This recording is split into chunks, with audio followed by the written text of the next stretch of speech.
everybody. So I'm making an introduction because this is going to be one long video with all the zodiac energy readings in it for my Abbey Normal channel. I'm feeling a calling to consolidate back into just one YouTube channel so you have access to everything here. So I'm going to be linking all the zodiac energy readings that I've done, which I usually just upload them all separately. So it's easier for people to say, oh, there's Pisces. Oh, there's Taurus. So that way you can find your unique video. But what I'm going to do is in the description, I'll put times. So you'll be able to find your exact sign, what time it's going to come on. Okay. Or you can just watch them all if you feel like it. I will say one thing I love about the zodiac energy readings is, let's say like I'm starting with Pisces this month. It's like Pisces is going through its own unique experience. Aries is going through its own unique experience. Taurus is going through its own unique experience. However, when you really listen to these, there's so much you can relate to. There's so much we can learn from each other's zodiac signs. And I find it's so worth it to just see what the other signs are experiencing for the month, because you may find something in there of use for you. I will say some of the information that came out with the Cancer zodiac energy reading, there was some really interesting tips that I've never thought to share on my channel before, about how to just independently work through issues through self-talk. But there's some strategies on how to do this that might be different than anything you've ever tried out before. So you might want to check out the Cancer zodiac energy reading. All right, so here's my little mini message. I'm going to be sharing the zodiac energy readings here on my Abbey Normal channel moving forward. I want to get away from just having the separate channels, so you'll have access to everything here. I think it's going to make it a lot more fun when there's lots of videos, so there's always some content that you can tap into. I would love it if every day there was some content that you could tap into here, whether that's a client session, a zodiac energy readings for the month, or just like all the different types of videos that I'm sharing all the time, exploring a lot of different beings or questions and answers, different types of messages. So thank you all so much for being a part of this experience, this journey with me. I hope you're all doing well. I'm gonna stop talking in this little introduction so that you can finally tap into the actual messages. If you really like what I'm sharing, don't be shy to subscribe and like. Put some comments out there. YouTube is like, oh wow, this channel gets so many subscribers and so many likes. Like, it's one way to build my channel and get my message out there. So if you really like what I have to share, you feel like it's going to help others, liking and subscribing to my channel and liking my videos is really going to help me grow. So have a super great day. Have a wonderful March. I hope you enjoy these zodiac energy readings.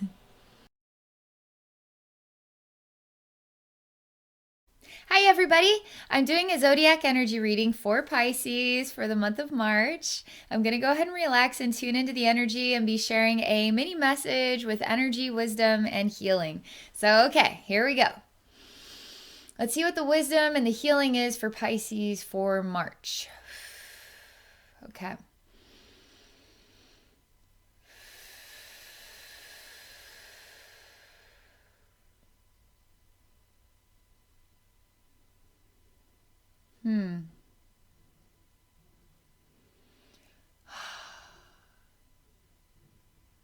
So I'll tell you what's going on here. It's kind of like, like a cheese grater. You kind of go back and forth and it makes these little cheese sprinkles. It's kind of that type of texture. It's just kind of like short horizontal lines that go down, and I'm kind of going up and down with my hand. And I'm starting to feel like a lot of, I'm not sure how to define it, if this is like, maybe it's a self-awareness going on, but there's a lot of energy shifting on the back side here. So I'm just going to stay with it. I'm just going to go into that experience, okay?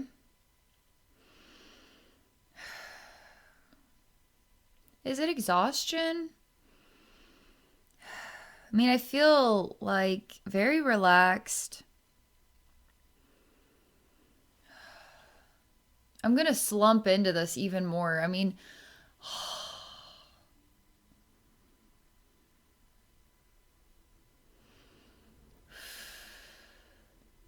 It's definitely not the type of vibe where you feel like getting up and going and moving and doing things. It feels like the type of vibe where you just want to collapse. Maybe just zone out on the couch and stare at the ceiling and just no input, no output, just like that. All right. Let's see what comes next, okay? Cheese grater and blah. All right, let's see what comes next. I'm like, hello, hi, what comes next? It's just like, no, nothing's picking up yet. Nothing's picking up yet. Maybe Pisces needs just a timeout. Maybe Pisces needs just a breather, a release, a letting go of the baggage. It's not saying anything more than this here, but I'm trying to like try some different techniques and see how the energies react to it.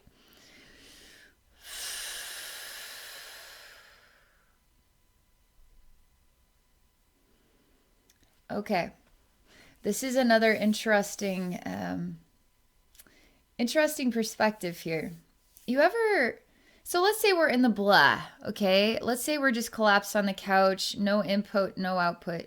But by being so silent as this, and it's not even like you have to try, like it just kind of happens and it's very easy to just be in this existence. So you're actually attaining a certain level of silence so that you can receive beneath the surface of your own ego's judgment of what you're actually receiving. You're just letting whatever flow. Even if you're not aware of it, it's coming in. You're receiving it. It's almost like this shutdown is actually allowing for maybe an enlightenment that will start to, you'll be more introduced or more aware of what this is all about in the coming weeks kind of thing. But let's see what comes next.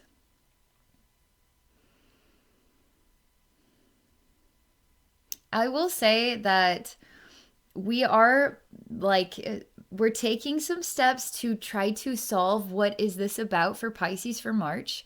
But it's not necessarily giving away all the answers. It's almost like it has to be experienced for it to be understood. So that could be also part of the message here.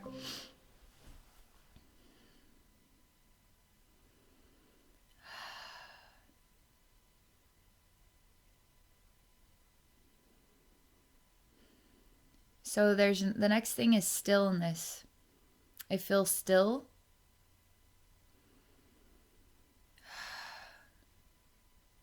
Again, silent.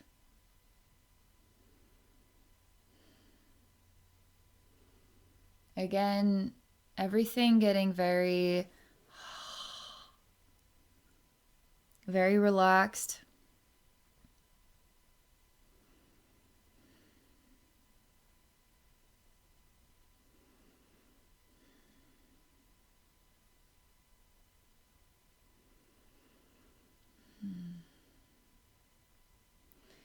I mean, I feel like I'm processing a lot of burnout, a lot of exhaustion.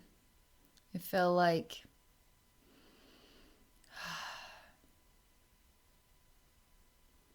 again, no input, no output. This isn't necessarily happy or not happy. It's very neutral, but it's more on the sluggish side. I can't get this to become more active because it doesn't need to be more active right now. It needs to be just like this so the silent information can enter into your being. Let's see if we can go towards the end of March and see if there's a different perspective on the energy. Because right now I'm March 1st right now. And so it could be just like this. It might be the whole of March is going to be like this. But I'm going to tap into what is like the future of March look like for Pisces. Let's see if anything changes.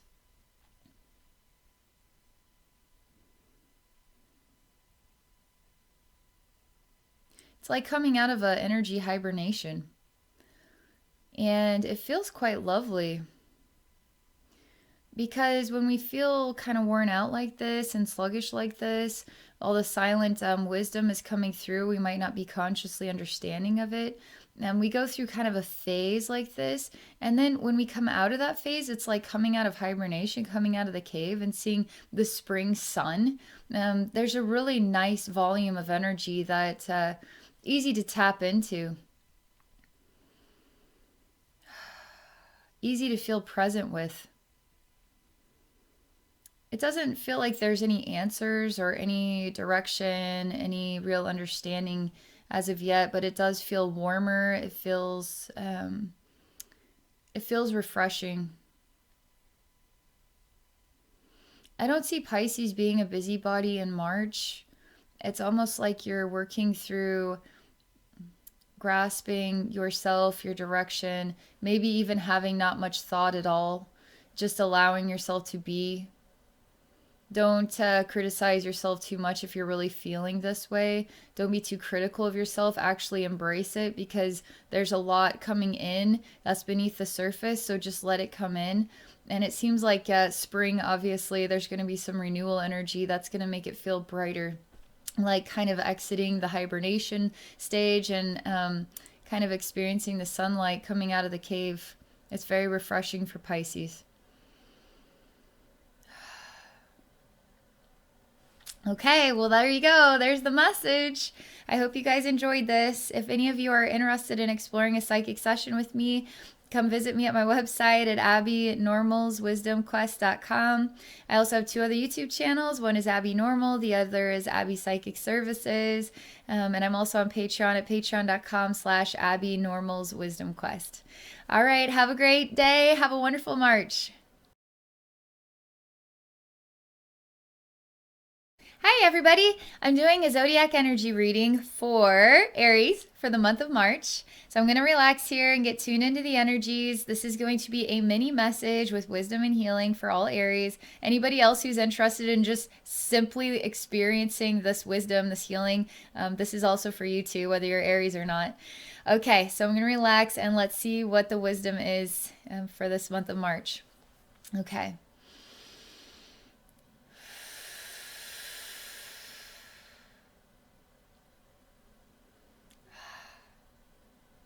I don't know why. I feel like I'm at a casino and I'm like, come on, give me the numbers, give me what I want. That's what it's like right now. And I keep thinking of the word luck, good luck in March. Obviously, there's a St. Patty's Day, right? So maybe there's some good luck for Aries in March, or good luck for anyone watching this, right?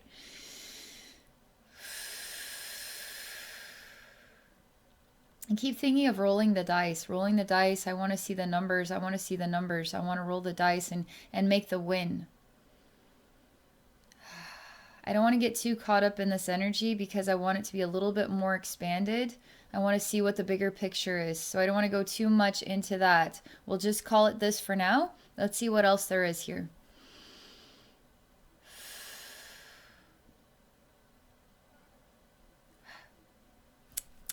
I'm running in place. I'm kind of like, I need to know. I need to know. I need to know. I need to know. I need some answers. I need some answers. I need some answers. It's got to work out my way. It's got to work out my way. And I'm like, oh, I need the answers. I need the answers. It's got to work out my way. But there's a lot of positive intention behind this. There's a lot of what feels like a story behind it. And the story is kind of building up. And we really want it to have some follow through. And there's a lot of, it really feels like there's a lot of positivity in what this is about in this background story of what we're hoping for answers for March. And so it just feels like this right now.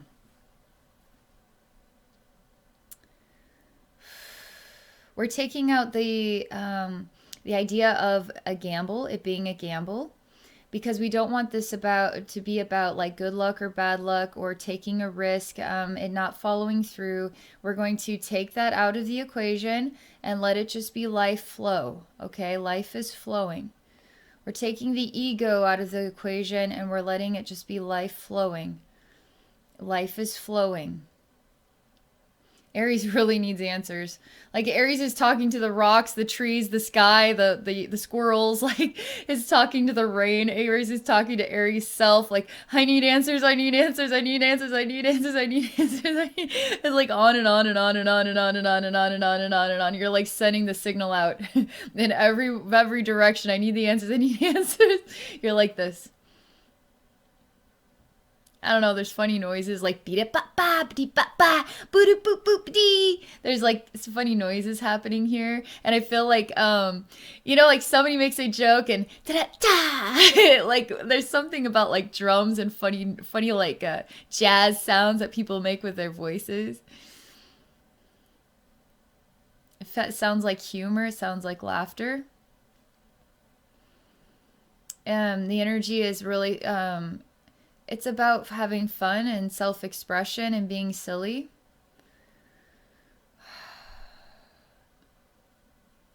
Boy, it could be an emotional roller coaster. I mean, I want answers. I want answers. I'm kind of like a busybody because I want answers. I'm asking everywhere, everything for answers.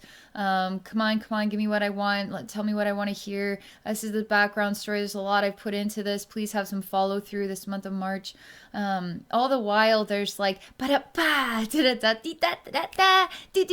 so it's kind of like silly, cheerful. Again, spring's coming, so there's something about the sunshine and having fun, like loosening up. So this is all kind of mixing in together. And as I go through this like happy kind of energy, I start to feel like emotional, like sad. Okay, it's like, gosh, this is gonna be like emotional roller coaster. Okay, let me just feel this. I can't cope. I can't cope. If it's not what I want to hear, I can't cope. I can't cope. I can't cope. It's very intelligent. It's very practical. It's very honest. It's very like, it's just a matter of fact. I can't cope. I can't, I'm feeling this. I'm feeling this right now. It's like, oh God, oh God, oh God, tell me what I want to hear. Oh my God, tell me what I want to hear. I can't cope if it's not what I want to hear. Relax, relax. You can't control the universe. Let life flow, right? This isn't a gamble. We're not going to work with our heads here. We're going to work with life flow. We're not going to be in control of life flow. We're just going to let life flow. You've done everything you can in your story leading up to this point. Let's just let life flow. Today isn't your entire life in a day. Let life flow, okay?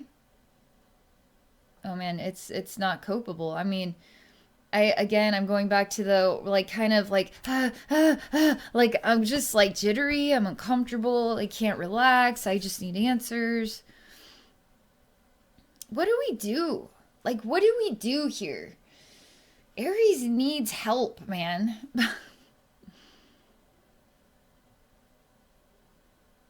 I see.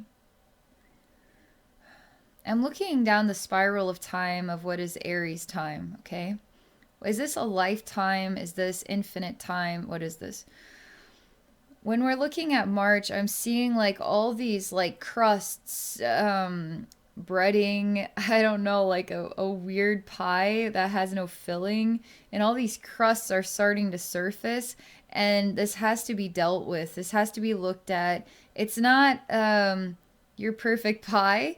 It's like pie that's been soggy, sitting in water. The filling isn't even there. I'm having to touch it with my hands. Why is this happening to me right now?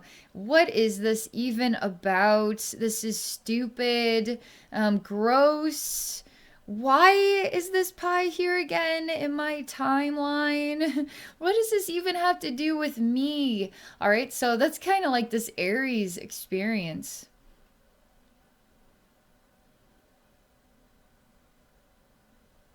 And it's going to feel a bit human, a bit ego bound, because it's going to feel uncomfortable.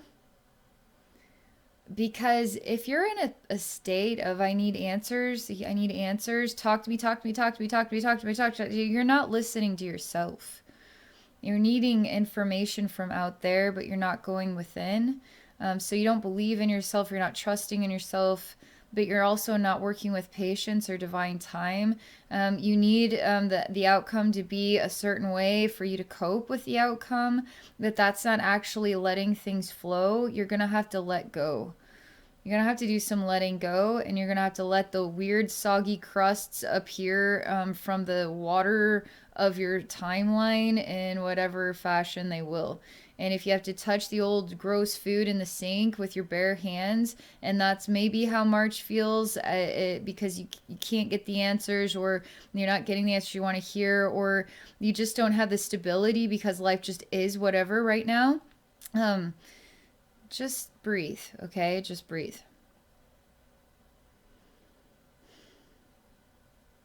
Aries is crying again. Are you trying to use humor or lightheartedness to help you cope? But it's not really authentically coming from the heart.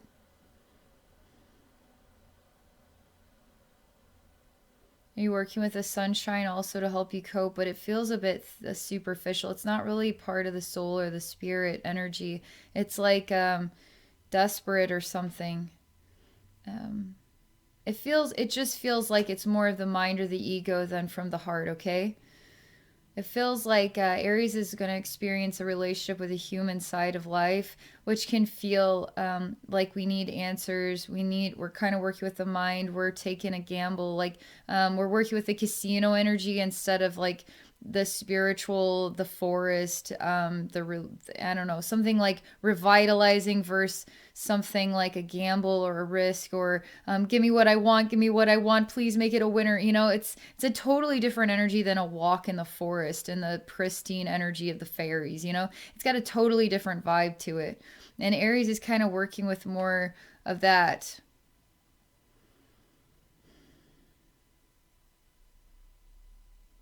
Anything it's all what it is. Like all of it is what it is. It's not like a positive or negative, so I don't want to define it in that way. But is there something like really tangibly awesome here I could tell Aries?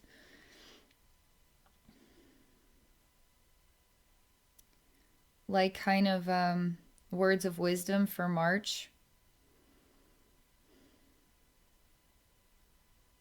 Take a nice deep breath and let yourself be helped. Let yourself be supported.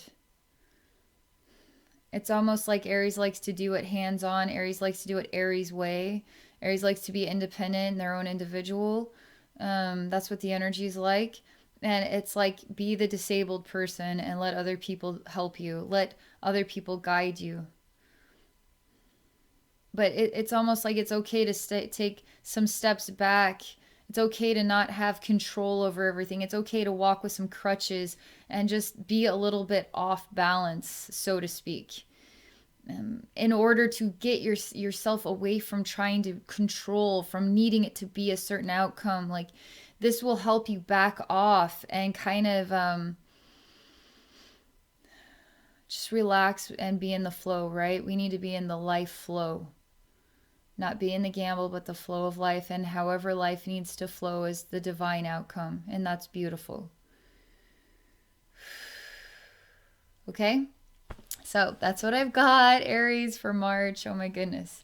Thank you all so much for watching. If any of you are interested in exploring a psychic session with me, please visit me at my website at abbeynormalswisdomquest.com. I also have 2 other YouTube channels. One is Abbey Psychic Services. The other is Abbey Normal. And you can also find me at Patreon at patreon.com/abbeynormalswisdomquest. All right, have a good day. Have a beautiful rest of your month of March. Hi everybody! I'm doing a zodiac energy reading for Taurus for the month of March. I'm going to relax, get tuned into spirit. I'm going to be sharing a mini message with wisdom and healing for everybody. So whether you're Taurus or you're some other zodiac sign, I swear you're going to enjoy this experience. There's going to be something in here for everyone. It's wisdom and healing. So I'm going to relax, get tuned in, and let's see what the message is.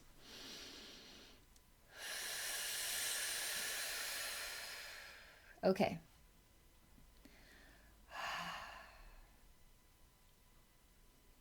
What is the wisdom healing for Taurus for March? That has an incredible ripple in support and healing for any other zodiac sign interested in checking out this message. All right. I'm surprised. It's really loud. It's like a blowhorn. And there's a big old fist. It's huge. It's a big fist, okay?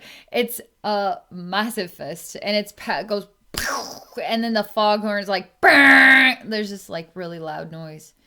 And this fist comes down hard. Like really making an emphasis here, you know? Making an emphasis. But it's like pounding on a table. The table is rumbling under the fist. There's so much unresolved anger. I mean, this needs to just come out. This needs to scream out. I see images of the Titanic and how unfair it is that this like gorgeous, incredible ship were to hit an iceberg and then completely be literally destroyed. Like the best ship ever built, right? It wasn't that great. And all these people died. This maiden voyage, this extraordinary, awesome experience to be had by those who got to journey on the Titanic. The worst nightmare ever. There's a lot of unresolved anger here. And it keeps showing me the story of the Titanic. And even what feels like misleading, misguided, manipulated information, not presenting all of the information for, like, the Titanic is this unsinkable ship. Guess what? It sank. A lot of people died. It was a tragedy. So that was misleading. It was a total misleading announcement. I mean, it's a worst case scenario. It's a worst nightmare announcement. And Taurus energy is really trying to make sense of this. Really, really, I mean, seriously trying to make sense of this. Is this part of the Taurus story? Is this part of its unresolved energy, its unresolved anger? Does Taurus feel like life has been like this to them? Like life wasn't honest with them? Life showed them the Titanic, the best, the awesomest, and then gave them a sinking ship? Is that what this means? Devastation, emotional. I feel loss. I feel like I can't come back from the dead. I feel my heart is sinking. My heart is hitting an iceberg, is sinking. I am not going to be able to get myself out of this one. I'm drowning. I'm trying to save myself. There's no hope. I feel like this is a bit melodramatic. Like it's taking like, yes, the Titanic, I agree, not great, okay? But there's something, it's like it doesn't want to, it's like the bad, the bad, the bad, the bad, the bad, the bad, the bad, the bad, the bad, the bad, the bad, the bad, the bad, the bad. It's really understandable that it would be very hard to find positive when we're paralleling the Taurus experience here, March energy, etc., with the story of the Titanic and what we're processing when it comes to releasing anger and feeling lied to. And I don't know if this is like the life story or this is recent stuff, but it's very easy to circulate in the tide of negativity instead of just time out, really big time out here. Because to Taurus, it really is that bad. It is as bad as this. It really is this bad, okay?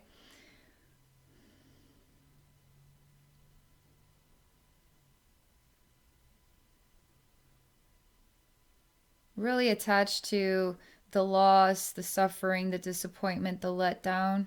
Really attached to that. How do we let go of that? We gotta let go of that.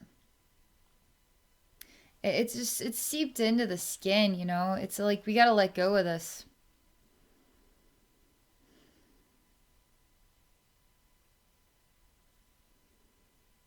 It's okay. It's okay.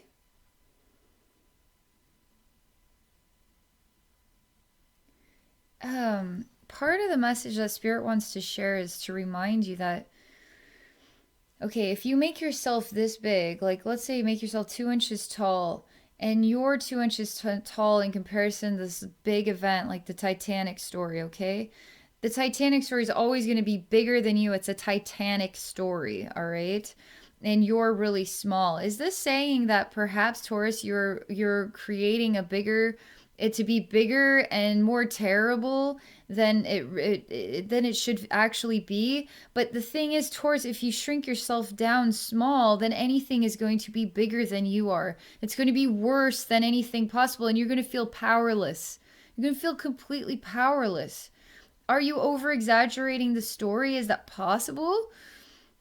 Are you really bigger than the situation?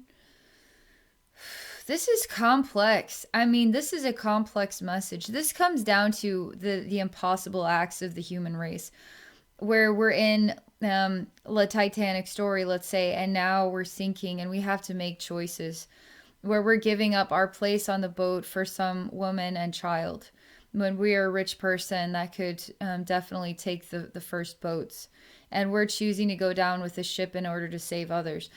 So that's hardcore, you know. That's like, instead of getting sucked up in the bad, the bad, the bad, the bad, it's what can I do with the situation that I'm in, and how can I make the most of it, that it actually brings light to my soul and the souls of others around me.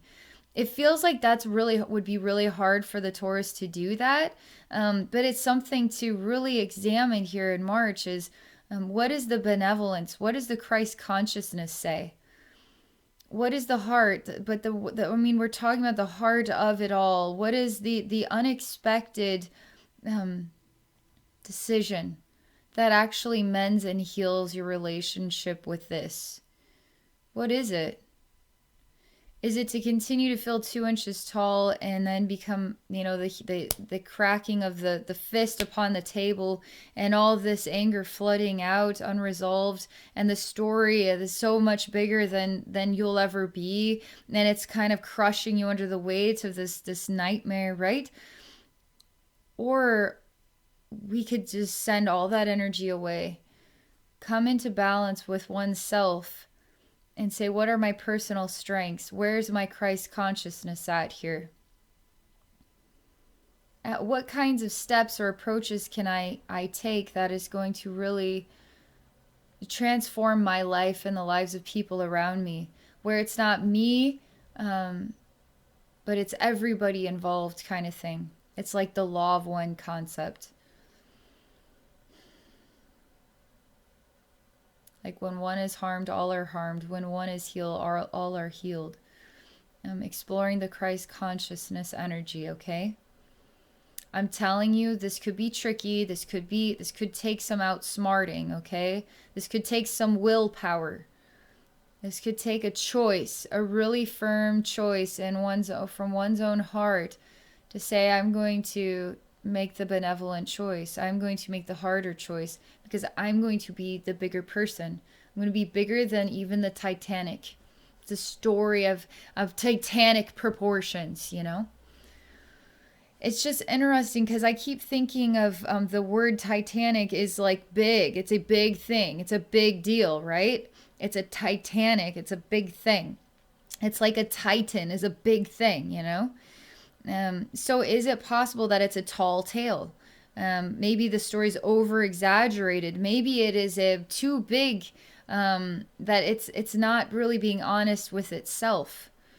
And the Titanic was also not honest with itself. It wasn't built strong, you know, like there was something misleading about it, right? And so even the Titanic wasn't honest. It was a big tall tale that looked good, but wasn't really what it lived up to be. Is it possible that you're telling yourself a tall tale? Like, I mean, there's other ways that we could perceive this. I just want to throw them out there. But what is interesting, and I feel very positive here, is this opportunity to resolve what is a circulation of emotion, of self, of how you feel kind of drowning in these emotions, unresolved anger, okay, circulating, circulating, circulating, like the sharks are around you and you're going under and their sharks are there and oh my god, like, but this is resolving. This is actually healing and mending. Maybe if it gets this loud and this extreme, it actually will have a breaking point where finally the dam breaks, the flood water, like the water is moving forward, and that's like a release. This could be like an extraordinary release of what is a long time coming. Holding the waters in, holding the emotions back, but just letting that break and letting all of this flow and creating more breathability, you know, spring renewal. All right, Taurus, that is what I have for you. Man, I am always rooting for you to have a wonderful month. But there, it seems like there's challenges with emotion and perception. And how do we look at how do we turn things inside out and actually experience the bright side, but actually feel that and work with that, you know? I love the sensitivity to emotions, because that's the raw human for you, you know? That is really the raw experience of what it is to be human and how we work through that and how we make choices to become Christ consciousness beings. I mean, that's hard. That's hard work. It's not easy. It's hard work, you know? Okay, thank you so much for exploring this with me. And if any of you are interested in exploring a psychic session with me, you can visit me at my website at abbeynormalswisdomquest.com. I also have 2 other YouTube channels, so you can check me out at Abbey Normal and Abbey Psychic Services. I'm also on Patreon at patreon.com/abbeynormalswisdomquest. Okay, take care, Taurus. Take care, everybody. Have a beautiful rest of your March. Hi everybody, I'm doing a zodiac energy reading for Gemini for the month of March. This is going to be a mini message with wisdom and healing for Gemini, but anybody else who feels like watching this, I swear you're going to enjoy it. There'll be something for you to contemplate and process for yourself, even healing for you too. So I'm going to relax and get tuned in.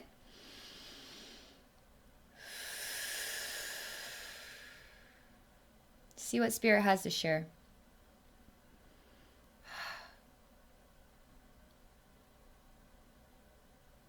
Oh, it is weird. There's water involved. I don't know if you want to call this a broken pipe and then the water's spewing out the top. It's not necessarily like a fountain, like this was planned. This water is also more like a solid, like a wall. If you were to try to move your hand through it, it could even cut your hand off. Like it's really there's pain involved with it. This piping that the water's spewing out of is rusty. It's old. It's really insistent on being extreme. So what's shooting out of here is supposedly water, but it's water that will cut you. It's water that will hurt you. And this is just blasting out. I mean, blasting out. This is interesting because Taurus had a lot of release, emotional release going on for March. This is similar. This is reminding me of emotional release. Like long overdue, needs to come out, emotional release. It's like if you could get a stream of water that is shot so hard, you could cut wood with it. You could cut anything with it.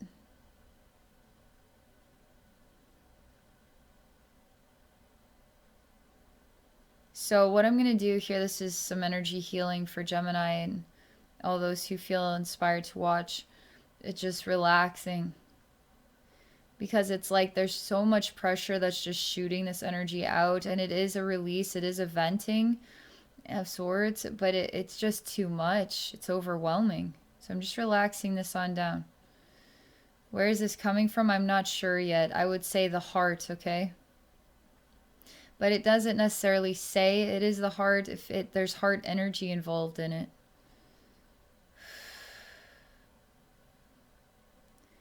I'm calming down the water, which is emotional flow. Calming it down. Pipe is broken.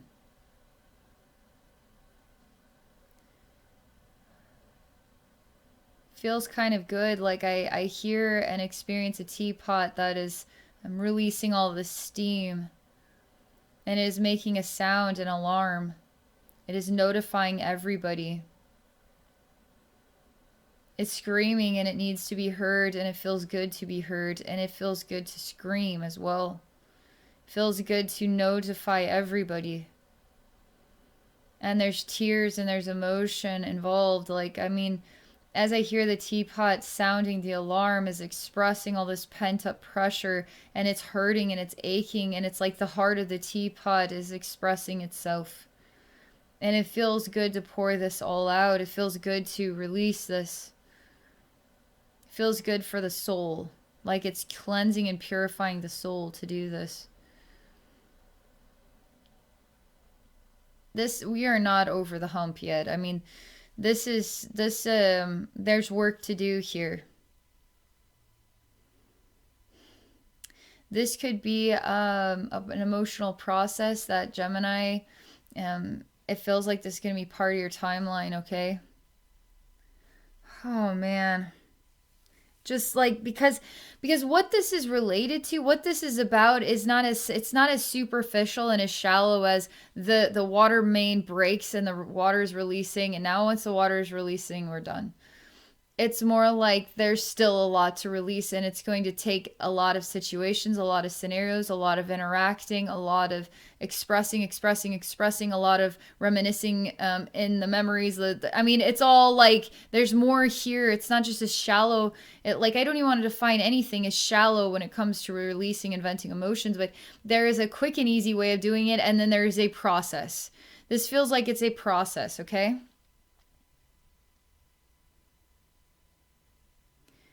There's an angry face over here. And you're going to have to face something that is uncomfortable.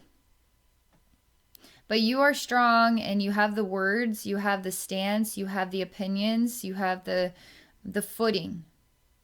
And you aren't hurt by words. You're quite strong in yourself, I see. But again, there's work to do here. Perhaps it's March that is instigating. Perhaps it's just all the, 2021. Perhaps it's a combination of life that has built up to this moment where this just event finally happens. It's triggered. And now we can start to work through this over the course of months. But it's not going to do you any good to stay aggressive or stay kind of intense. It's going to do you some good to also rest and relax and let this go. Even take some days off. Don't think about anything too much. Don't stay in that energy for too long. You need to take breaks from it. Yeah. Now we're just literally the opposing is happening. And it's kind of a collapse and an exhaustion. And perhaps the process of this release needs the opposing effect to balance it. Days where you are taking a break from it, but more so than that, even just resting. I mean, this feels like a workout. This feels like effort. But it seems instinctive. It seems natural for it to come out like this. But it does take its toll on the body, which is why the body feels intense. It feels strong. It feels like it's facing this. It's releasing this emotion, long overdue. Feels good about that. Taking a break. I'm going to just think of this. I'm not even going to think about this for a while. I'm just going to take a break from it. Feeling kind of relaxed. Feeling like, wow, I really needed to do that. Now feeling exhausted. Like, oh man, I was really in an intense state there for a while. I clearly needed to separate, so now I'm just freaking exhausted.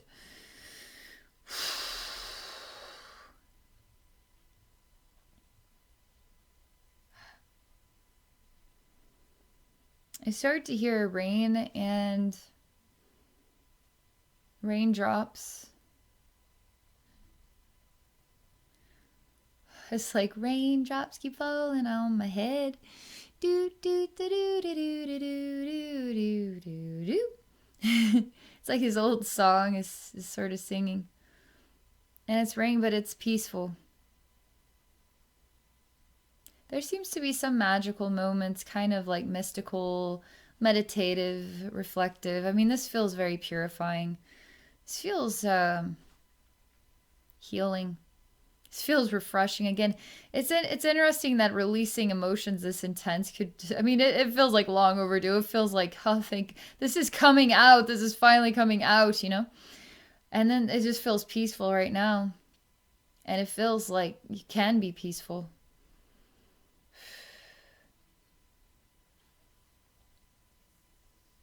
Feels nice.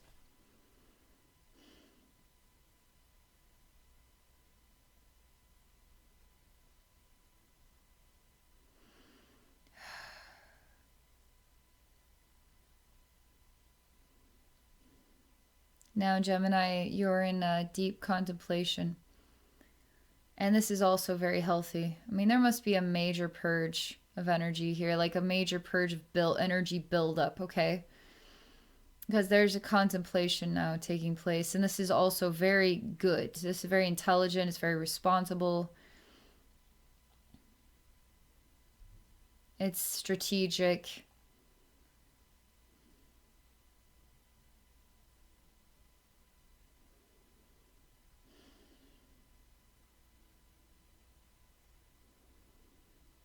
I mean, it's very strategic. It's very chess-like. It's very enjoyable as well to think about these things, to make decisions about it. It feels like a sense of freedom. And it isn't making any decisions per se, it's just thinking. It feels free to think. It's kind of a rejoice. I don't see any angry faces, and it doesn't matter. Gemini is not burdened or bothered by it. He's really strong in themselves.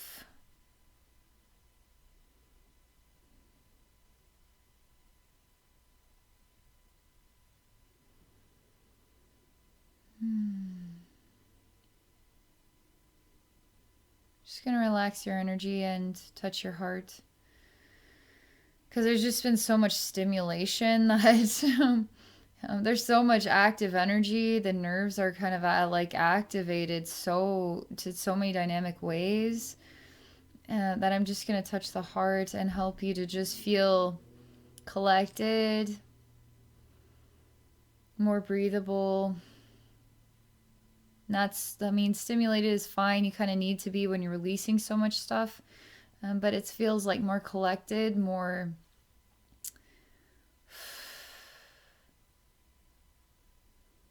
grounded.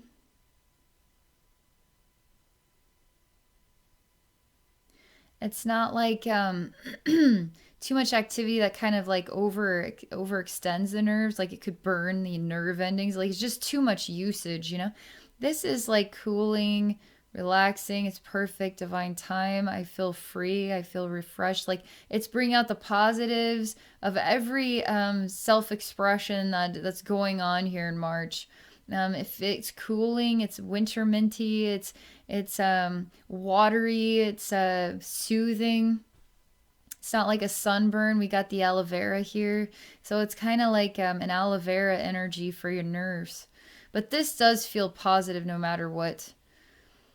Because there's so much released and there's so much time to even think or relax or then kind of really zone out. Some meditative water, peaceful, calming the nerves down. Like it's all very in the flow, and there's quite a lot of whitewater rafting going on with different emotions. It seems like the zodiacs, there's going to be a lot of differing emotions in the month of March. Seems like an emotional month. But it's all a release. It's all a major venting going on. It's amazing, though. I loved experiencing it the way that it's meant to be for Gemini. It's fun to just participate in the experience with you, It's fun to see how the March energies are impacting the Gemini zodiac energies. And if you just feel called to watch this, perhaps there's something within you that just needs to feel a cooling, like an aloe vera type energy, a circulation and a freedom with your emotions. And even a strength about it, like you can be strong and grounded in yourself. There's a Gemini stance that I really liked here. And facing that angry energy and just saying, nah, not today. You're not going to get under my skin because I know who I am and I'm strong in myself. I really liked that. I think that's a really good message and way to be. Thank you so much for exploring this with me. If any of you are interested in exploring a psychic session with me, please come visit me at my website at abbeynormalswisdomquest.com. I also have 2 other YouTube channels. One is Abbey Normal, the other is Abbey Psychic Services. I'm also on Patreon at patreon.com/abbeynormalswisdomquest. All right, have a great day, everybody. Have a wonderful March. Hi everybody, I'm doing a zodiac energy reading for Cancer for the month of March. I'm going to go ahead and relax and get tuned into spirit. This is going to be a mini message with wisdom and healing for Cancer. There may be something in this message for any zodiac sign. This is wisdom and healing for our collective too. So I'm going to relax now. Get tuned in.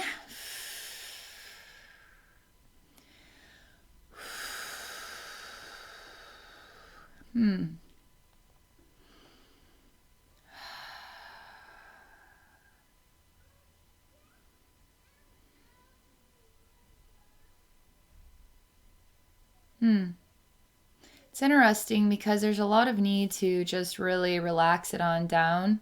Just keep relaxing it on down. So it feels like being more grounded, slowing down the pace. And so I feel like I'm coming down to earth. I'm kind of in an energy space that is... Gosh, I mean, they're literally showing me a picture of here's planet Earth, here's outer space, but there's like this interdimensional side. So there's the physical side, but then there's an energy side. But there's so many layers between what you could say is dense physical reality and an energy reality. There's so many layers between what is this time and space and some other slightly different version of time and space. And I see this like representation of Cancer. And there's this line, okay? The line is kind of like a rainbow shape. And I see Cancer is sort of on this rainbow shape. There's this line in between what is kind of the vastness of space and the planet Earth. And it's kind of interdimensional between what is the energy world and the physical realm. And a need to kind of come back to the body and come back to planet Earth. Actually just come down because... you are still an interdimensional being. Even as a human being, you're still interdimensionally connected. So even if you are wanting to project yourself out there and then astral travel or project your consciousness or whatever, kind of on a psychic level, our mind kind of confuses us between like we have to leave the physical body in order to experience the energy world. We don't. We already are connected to the energy world through our physical body, through our soul, through everything. So there's kind of a misinterpretation, although I understand that interpretation. So I'm being shown that the energies are asking Cancer, energies are asking those watching, like, let's come on down, let's slow down. Let's come into our bodies. Come down to planet Earth. This is the Cancer collective that's really sharing this message, okay? Okay. This is not easy to do because Cancer, it feels like, okay. There's a reason why that I see this persona that is kind of out in space. And as I'm bringing this persona on down to planet Earth, there's a lot of resistance here with the third eye. There's a lot of resistance in the mind. There's a lot of overwhelmingness. There's screaming even like, no, no, no, no, no, no, no, no, no, no, no, no, no, like clawing back, go back where I was. No, avoid that terrible place. Like, no. When we avoid, we're not actually circulating through our lessons. We are trying to delay our relationship with those lessons. So the lessons are still there. Even if you're trying to run away from them, they are still there, okay? So you need to submerge yourself in the lessons and work through them. Don't avoid. That's why you're here, you know? So it's still coming on down. This is the energy work part of this experience, okay? So this is so cool. I'm not a Cancer, but I can feel my own collective relationship with this message. And I can feel as Cancer comes down to earth, I can feel that happening in my own soul, you know? It's really, really neat. It's really, really cool. Safety, security, I am safe, okay? I am safe. I am safe to stand in the circulation of my lessons. I am safe to reminisce. I am safe to explore. I am safe to be myself in these lessons. Wow. March is really an opportunity to get grounded in the life learning. That's not the fun side of life. It's usually the hard side, but we got to remember we're being guided. There's a divine time for everything, and this is always in everybody's best interest. It's in your best interest, which is creating the domino effect that creates more light for all of us on planet Earth, you know? So as you work through your lessons, you actually help all of us heal. As I, Abbey, work through my lessons, I help the whole planet too.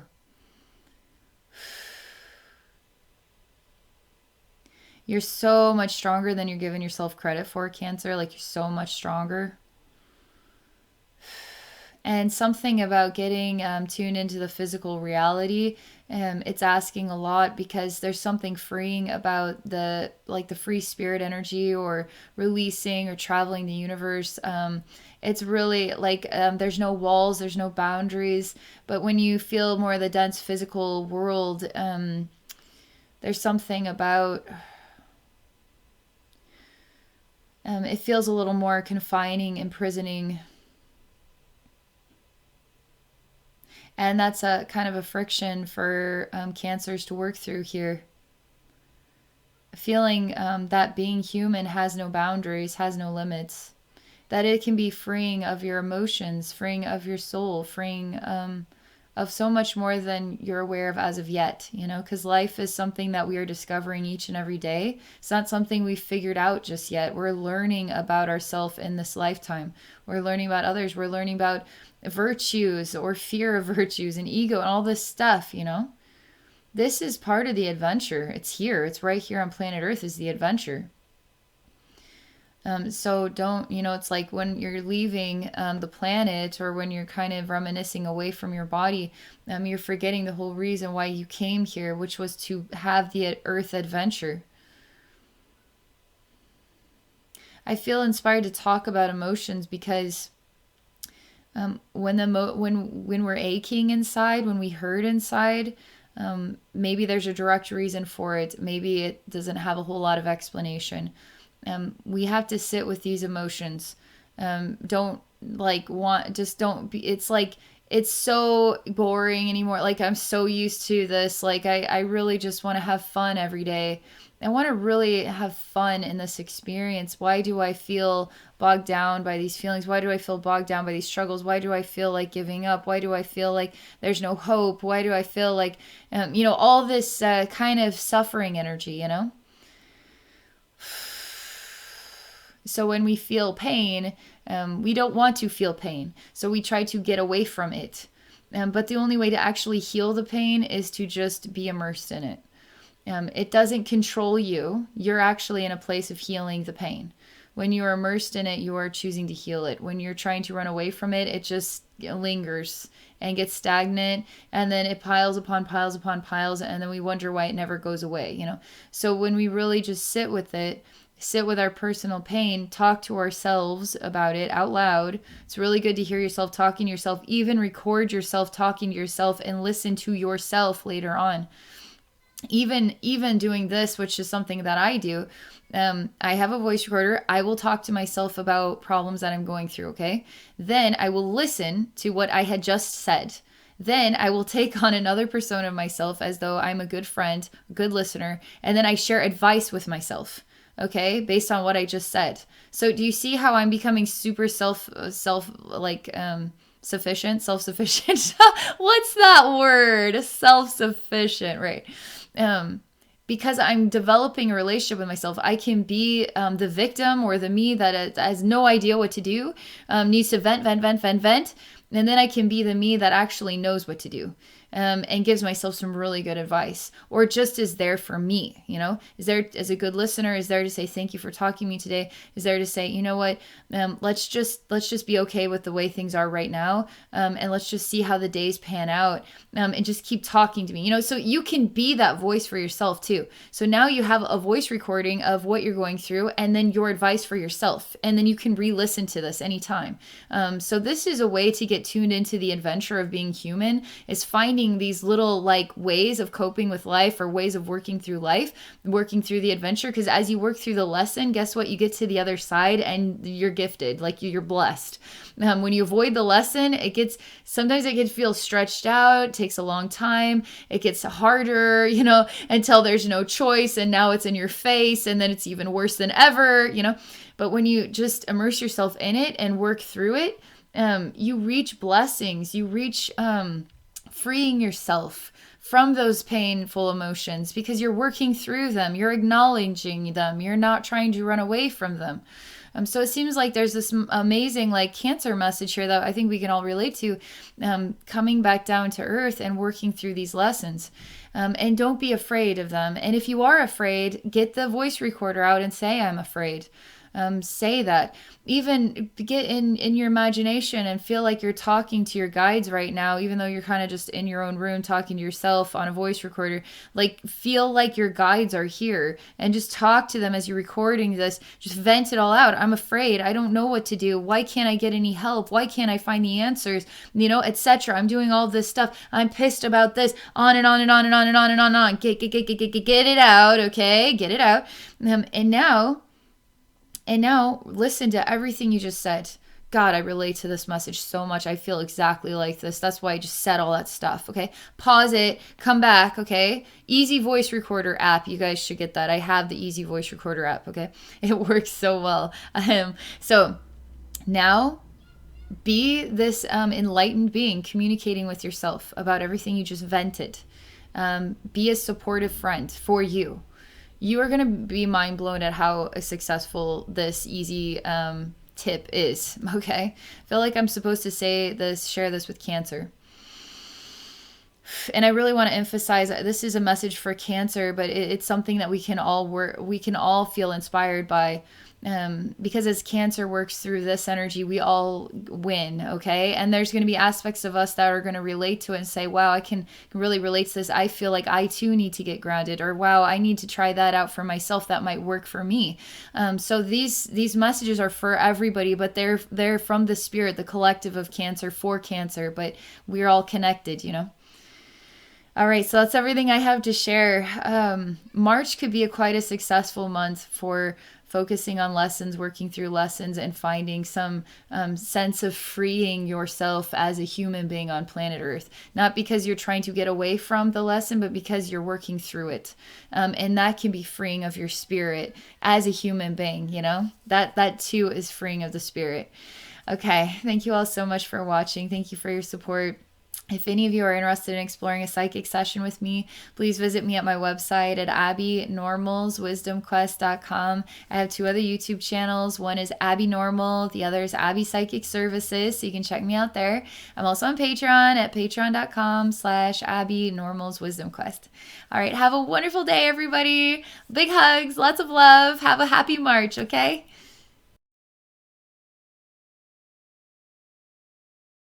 Hi everybody, I'm doing a zodiac energy reading for Leo for the month of March. So I'm going to be tuning into spirit, sharing a mini message with wisdom and healing for Leo, but this is a collective experience. So if you're not a Leo and you just like these zodiac energy readings and you're listening in today, there may just be something here for you too that might inspire you in your own life. So we're here together. This is for Leo, but this is for all of us. So I'm going to go ahead and relax and get tuned in. Let's see what the message is today, okay? What the message is for March. And today is the 3rd of March, 3-3. Okay, here we go. All right. Leo Collective, what do you got to share? With Leo, with all of us.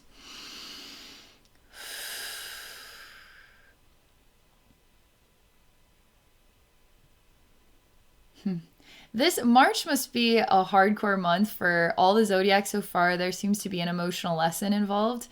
So there must be a lot of venting of emotions going on this month just across the board.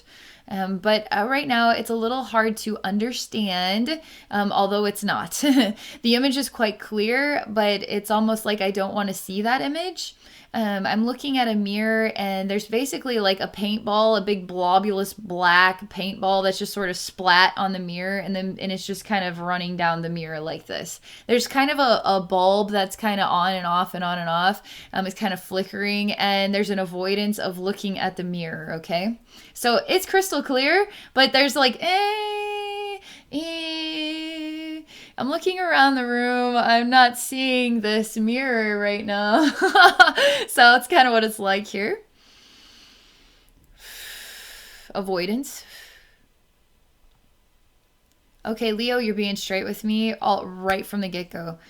It's like you're really working with your hands here to explain this is going on, this is how it's impacting me, this is how it's making me feel, this is why, this is my interpretation. Like you're like really talking with your hands. Like you were actually like you were kind of not there, and then as I'm starting to describe things and say it's actually kind of clear as day, now suddenly you're on it like but this is going on, this is why, this is what's going on. Like you're really talking with your hands here a lot too, really fast talking. You seem to know so much, but maybe have not been, maybe been waiting for the right time to maybe pour out a lot of information that's been like bottled up inside. And you're really talking so animated and so matter of fact and so smart. You're really expressing yourself here. And you're kind of almost pleading like it's not my fault, or you don't understand, like almost as if perhaps there's some memories that are built upon memories, and you're kind of working through a cycle of experiences that have been kind of similar. Like it always pans out like this. It's been like this for a lot of years or something like this. And so you're kind of pleading with me like, it's not my fault. I really didn't do anything wrong. I'm just trying the best that I can. Like it's like, I know you are doing the best that you can. Like you're fine, okay? So as it's coming out, it's like begging me to believe you at the same time. And so I do believe you, I do believe you. And there's something nice for the Leo to hear that somebody actually understands. Somebody actually is listening, and somebody actually says, I do relate, I do believe you. Because Leo, it's like you kind of really need that. You really need that support. So yeah, like, oh man, you need warmth, you need snuggles, you need friends, you need love. I feel like there's something blossoming inside of the Leo, like a beautiful flower is just sort of in bloom. There's fire to the flower, and it feels like a movement, a great idea, an inspiration. It's very divine. It's very high vibe. It's cool. I want to know more about it.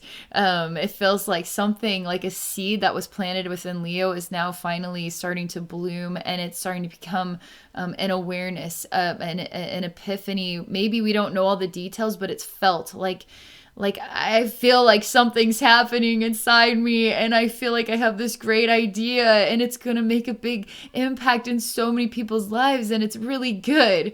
That's what it's like right now. So Leo, you got a lot going on. Oh my gosh, you're like expressing yourself, you're feeling things, blooms with flame are happening inside your heart. You're making like a difference by just simply expressing yourself. You would do really well this month to be around people. And it doesn't have to be about the hard life stuff. It can just be hanging out. Hanging out with people, any type of environment, a restaurant, go visit your family members, take a short road trip, visit some friends you haven't seen in a few years, or maybe you just saw them last week. There's something really... encouraging about connecting, okay? Connecting with others in March. And it's very uplifting and very brightening of your soul, your heart energy. To be honest, it feels like the gift of sharing is what frees your spirit the most in March. Sharing and being around others and feeling heard. It seems to be kind of the sunlight and the rain for the seed that is now like growing into the flower that is blossoming. So it's all kind of interconnected here. Being around people and sharing is like nurturing the seed, which is really quickly growing and blossoming and then filling you with inspirations and new ideas. And it's empowering for sure. So I'm going to take Leo, I'm going to take us back to the original scene with the mirror and the flickering light. And I just want to see what your relationship is with this scene now, okay? It brings on some anger. Like you're starting to do that thing with your hands again, like, and you're kind of pleading again, like, I can't change the way things are. Like, I can't control and make it the way I want it to be. I'm forced into this situation. See my hands explaining everything. Please believe me. Yes, okay. I say, why don't we do something here? Let's I'm coming up with like a bucket with hot water and a sponge and some rubber gloves. And I say, let's just clean this up and let's change the light bulb and let's make it pretty, shall we? Because if this is just like a stain, what you have to look at, and you can't change things, it seems like you can change things, actually. You got to put your smarts together and come up with like even a simple idea. So obviously this is a metaphor of some kind. So the bucket with the hot water and the soap is also a metaphor, right? So the process, we're looking for a solution to do what we can with our own two hands to clean this up and beautify the situation so you feel better on the inside. So this isn't easy to do, by the way. I'm actually helping you clean this gooey black. It's almost like it's stuck now on the mirror and it just doesn't come off with regular soap and water. Like, it's a problem. It's a problem. And you can't even see your own reflection. Like, we're actually standing face to face with a mirror and there's mirror at parts here. It's not all covered. And you have no reflection. You're like, are you a vampire? Like, where's your reflection? I see. It's Leo that really has given up. It's Leo that really has stopped believing that this could ever change or this could heal or this could be cleaned up. Because the power was not in your own hands. So if it's not in your own hands and you're in the powers in other people's hands, then you have to just be at the mercy of other people. Because nothing that you say, nothing that you do is actually going to clean up the mess. That's a feeling of defeat. And the energies are shifting here. So anything that has convinced you that this was all defeated and it's hopeless, the energies are shifting and it's like you're going to be given a new opportunity to work on this. And you're not going to feel defeated this time, okay? So I give you the wash bucket. I give you this opportunity to reclaim yourself, to scrub out what was the defeat is no longer defeat, and to show you that you have the power is in your own two hands. The power is in your motivation to keep trying. Because the energies, they're showing me the energies have shifted, and that you're going to have more pull or more leeway this time. If this lesson is coming back and you're noticing it, you're being introduced to it, you're going to have more pull. It may take time, but you can start making a dent in it. You can start cleaning this up now. And it's going to rebirth you so that you feel good. Feel good about this. Because you can somehow support change. That is got a positive inspiration behind it. It's not selfish. There's no ego involved. It's very innocent. And this is healing your heart. You're cleaning off this black goo and it's starting to not be sticky. It's starting to turn into like a paint and it's starting to be easily washed off. And I feel your heart is clearing. Your heart is cleaning. And as your heart starts to mend and heal, which I can feel this inside myself. So there's energy work here to give you, like, to help empower you, to help you feel like you do have the ability to make a dent here and make a change.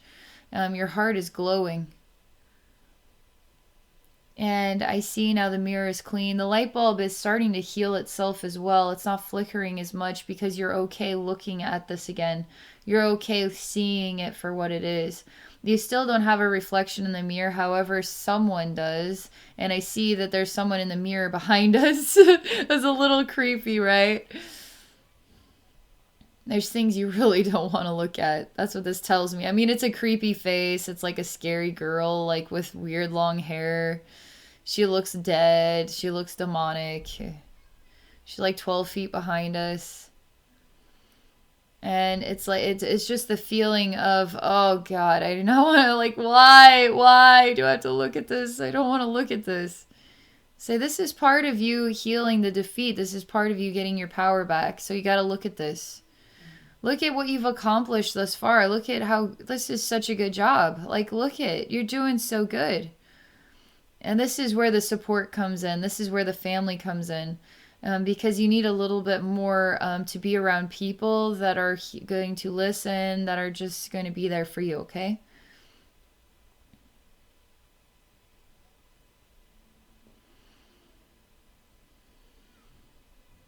I remind you that the power is with you. Don't give your power away to what you're afraid of. The power is within you.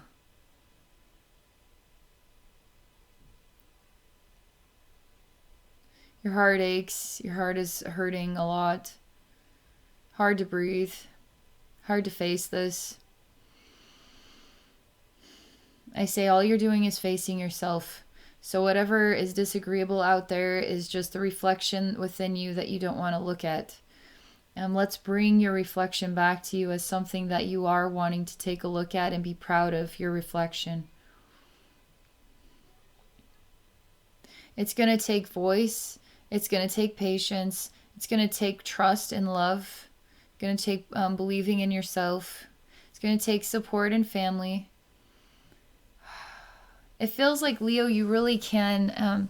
There's going to be some emotional healing this month of March.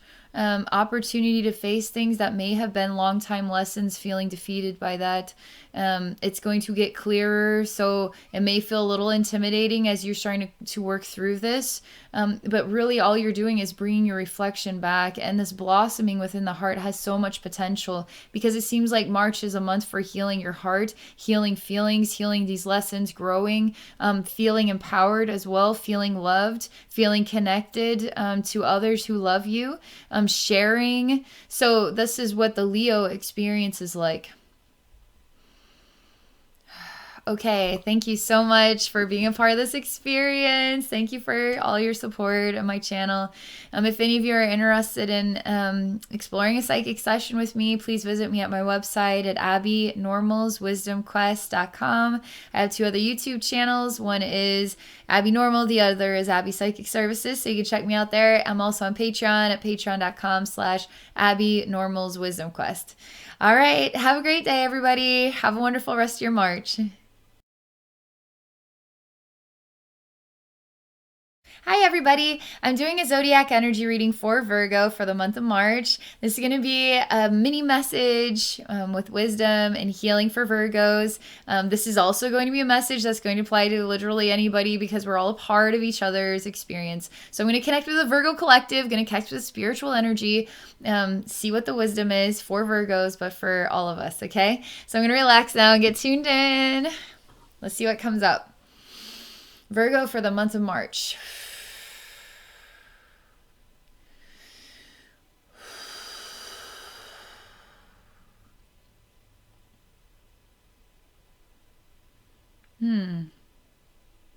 I hear, I don't like this. I don't like this. I don't like this. There's a very clean pen. It's sleek. And there's a clicking, so that now I can write with a pen. Now I can't write with a pen. I can write with a pen. I can't write with a pen. And the pen is black, and it's got silver on it as well. Click, click, click, click. I don't like this. I don't like this. It's a very clean desk. It's a clean room, but it's black. Like the lights are off. Seems like there's a window behind. I mean, I'm sitting in this like nice office chair. There's a window behind me. The blinds are slightly closed, slightly open. So there is light coming in, but for the most part, we're in the shadow. And there's like this pen experience and this feeling of I don't like this. And as I'm looking around, I'm noticing there's more like shadows kind of lingering around the walls. And I was like, as this Virgo experience, I'm like kind of just looking at my pen and exploring. I don't like this. I don't like this. But I'm very specific. Like I'm very clean. I'm very sleek sounding. I'm very put together sounding, very matter of fact sounding. It's not like I'm lingering on, I'm scared. I don't like this. It's more like, I don't like it. I don't like this. I don't like this. Click, click, click. I can write. I can't write. I can write. I can't write. The blinds are half open. They're half closed. Like they're very, there's a little bit of light coming in, a lot of shadow here. Why are we sitting in the dark? I don't like this.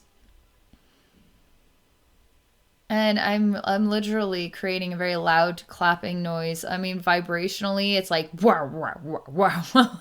Because I gotta like get through to Virgo here. Can't break down this energy very easily. Even when the vibrations go through it, it should shatter it, but it's almost like made out of a glue. And so it kind of re-solidifies or forms itself, and it's kind of like a squishy energy. And then it remolds and reshapes itself back into the way that it was, the way that it is, the way that it's always been. Like it just keeps it in this state. And to Virgo, it feels like this is a breathable environment. It feels like, but to me, it's like you're really molded into a chair. You're really molded into this environment and this experience. There's got to be a change. There's got to be a change here. That's what the energy is saying. March is coming with change.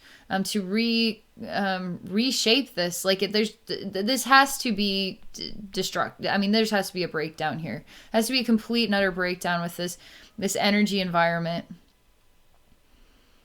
And Virgo, it seems like you're not quite aware of the environment you've created for yourself. You're not really telling me a lot here either.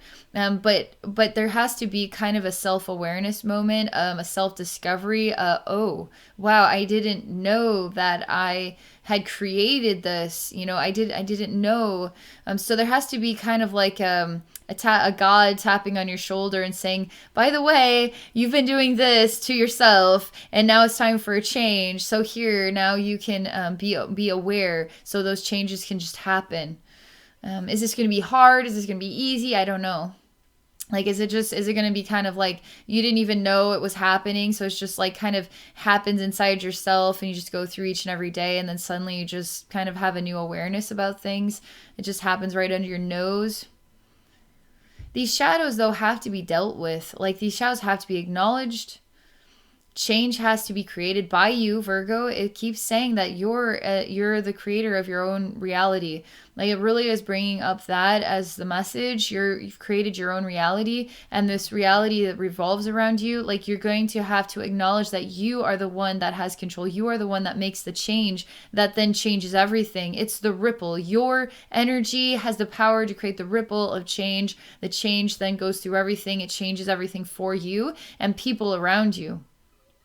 I don't know that you can see it yet. Like, it's kind of like you just can't see it yet. You can't see that you're doing something that is kind of self-imprisoning or imprisoning you in a reality that maybe feels like it's out of your control. But you have a lot more power in the creation of this than you're able to acknowledge. So I'm not allowing you, the pen is clicked, so I'm not allowing the pen to change. You're gonna have to work with the pen, okay? I'm opening the blinds, and now that I'm turning it to open, I'm like, no, I'm just like gonna open them right up. Brrr, lights coming in, okay? You still have the big like executive office chair, so it's like blocking out the lights. Lights kind of going to the sides. It's dusty and dirty in the air. You have no idea. It's almost like you're in a coffin and you had no idea you were in one. This like executive office that's all shadowy and dark is actually more like a coffin.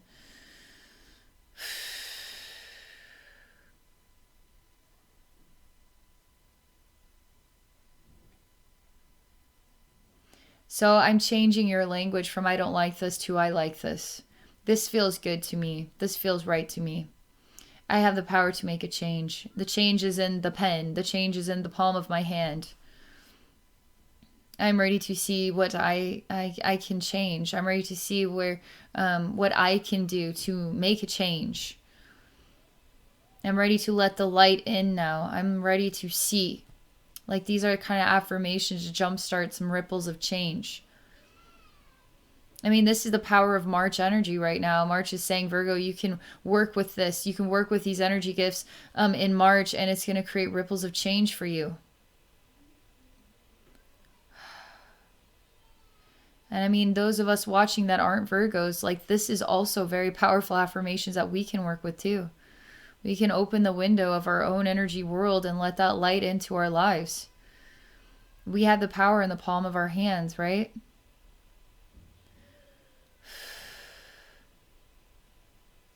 Okay, you're like, no, no, no, no, no, no, no, no, no, no, no, no. You're like, no, no, no, no, forever saying no. Like, no, no, no, no, no, no, no, no, no, no, no, no, no, no, no.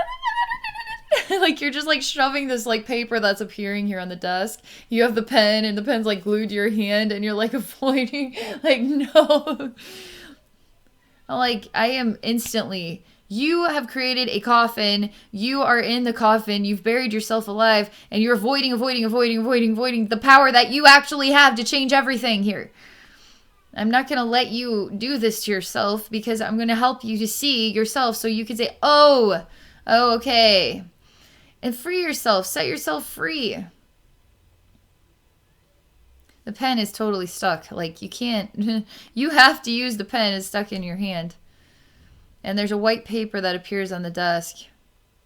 The shadows are still just like, they're all different sizes and shapes. And they're just like all along the wall. And they're like always moving. And I mean, there's like 100 shadows. I mean, the wall, a flat surface in an energy world can be an infinite universe, okay? So there could be a bajillion souls, like would look like a shadow to us, like a flat shadow.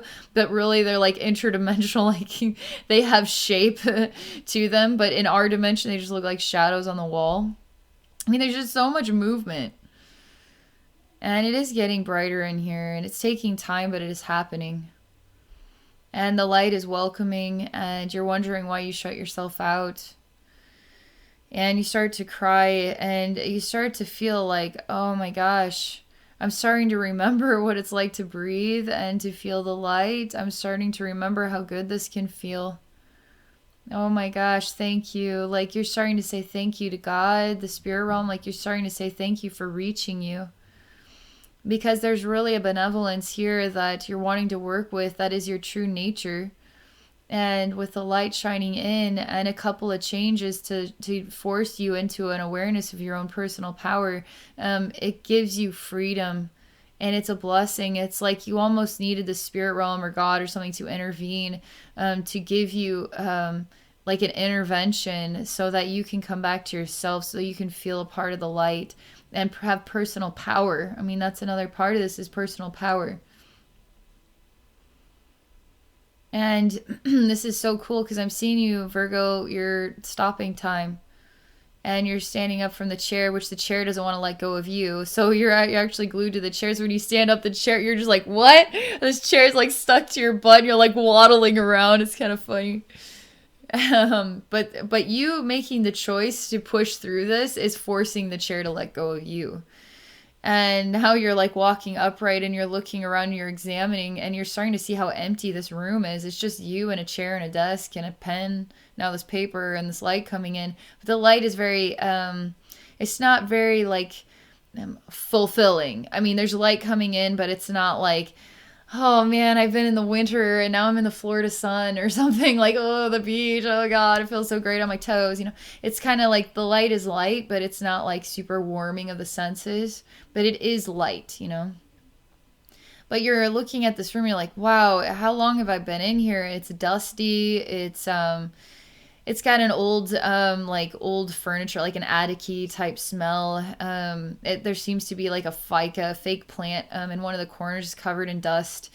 You're taking an assessment of the room and you're really looking at the balance of the room and the state the room is in, which is just dusty and old and smells like an attic. And you're wondering how long you were in here for. Like, how long have you been doing this for? And the shadows are just kind of like, they're just kind of there, but they're not really, they're starting to fade out. Their meaning is starting to fade out. Starting to feel less and less like shadows, and it's feeling more and more like light. I'm starting to see that, Virgo, you're bringing in archangel energy, because I'm starting to experience angelic energy filling the room. So it's not the light that's outside. There's like light coming from within. And this room is now part of your heart, and the light is coming from within your heart. So the archangels are within your heart. And all of this is about you. And these are the shadows. Like, you need to take a look at the shadows, but the light themselves, the light itself is so bright that you can't even see shadow. And the light within your heart is so bright that the shadows just disappear. But you don't feel the presence of it either. You just feel like basking in the light, and it feels good, like you're remembering yourself again, and your benevolent, this loving nature. I mean, it's a benevolence. That's the only way to define it. And you feel like you have work to do, and you're kind of excited about it. Like, I don't know, it's like a perfect list of things to like do, and then cross off the list, and like, I finished this. I'm crossing this. Oh my God, I'm crossing it off my list. Okay, another one. I just finished this. I love my list. I love crossing things off because I got it done. Look at all the things. Look at all the good things that I'm doing. You know, there's this like really super great vibe about things to do and then things getting done, and it feels so wonderful. It feels like I like the universe is in sync. It's pretty cool. It's really cool. That is lovely. I really enjoyed that whole experience. Because even right now, after we reach like the end of the story, and the vibes that come with it, and the archangel energy within the heart, it's like we're all being blessed by this Virgo collective message here. I really enjoy feeling the archangel energy in my own heart, like illuminating me to myself and giving me back the joy of the tasks and the freedom to make changes and to beautify things in my life, you know? I really like that so much. Thank you all for being a part of this experience with me. If any of you are interested in exploring a psychic session, please visit me at my website at abbynormalswisdomquest.com. I also have 2 other YouTube channels. One is Abbey Normal. The other is Abbey Psychic Services. You can also find me on Patreon at patreon.com/abbynormalswisdomquest.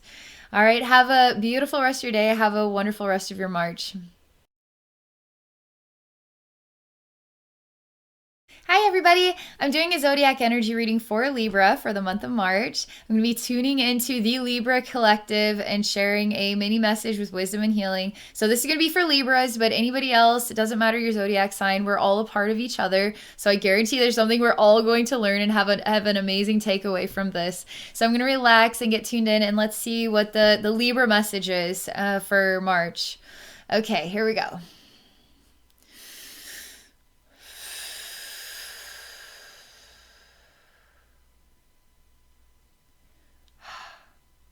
Oh my.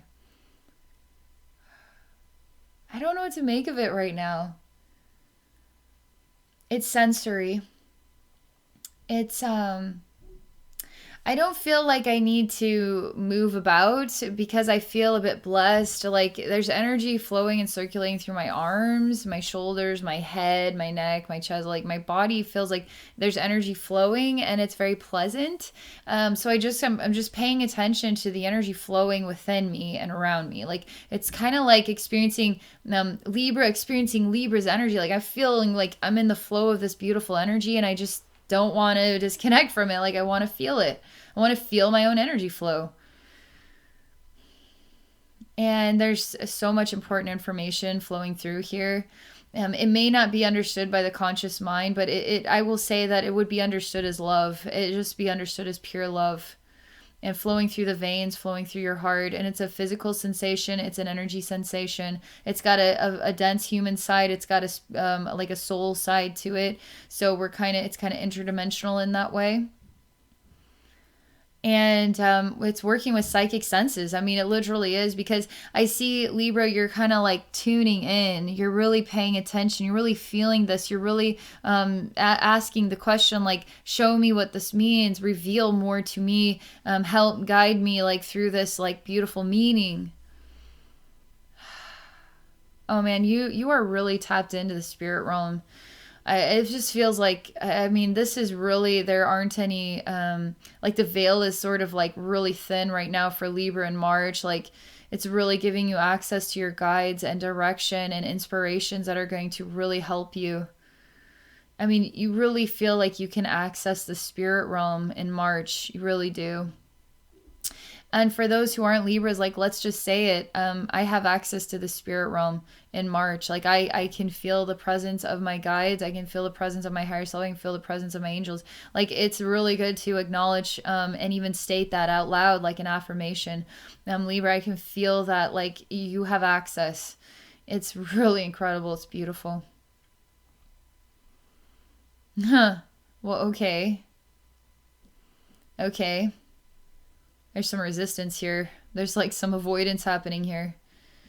It's kind of surreal because I'm still in the state of this like really nice flowing energy, but then there's also this layer of resistance, and so like where am I? Am I in a place of resistance? Am I in a place of flow?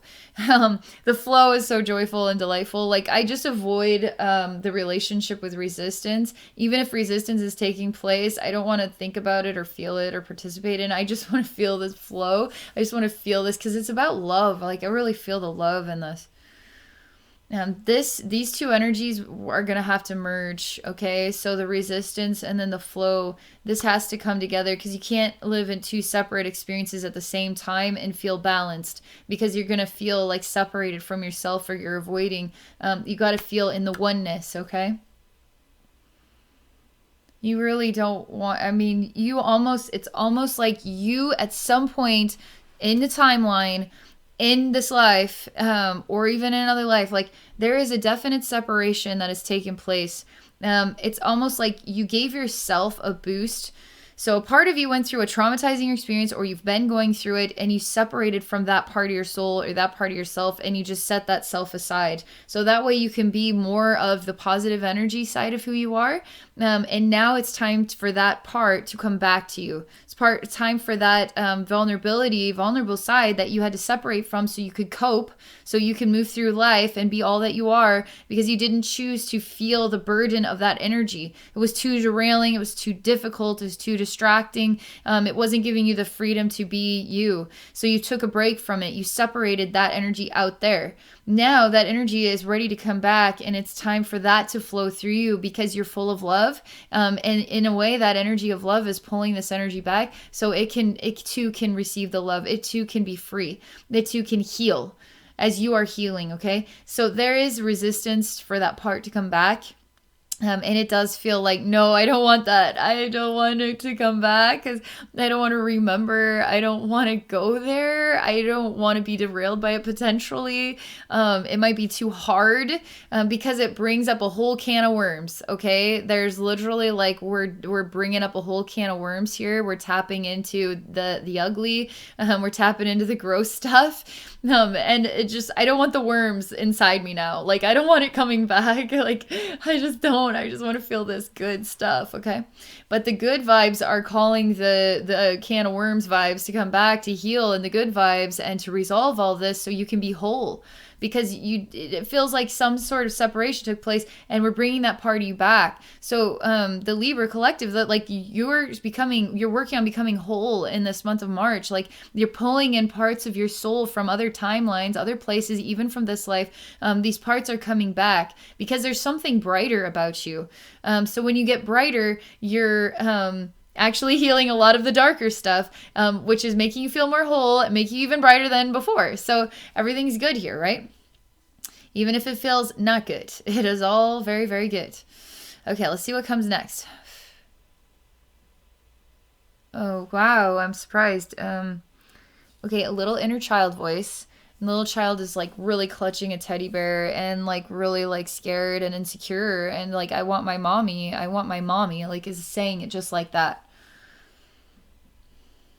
And it's just very very vulnerable. It's very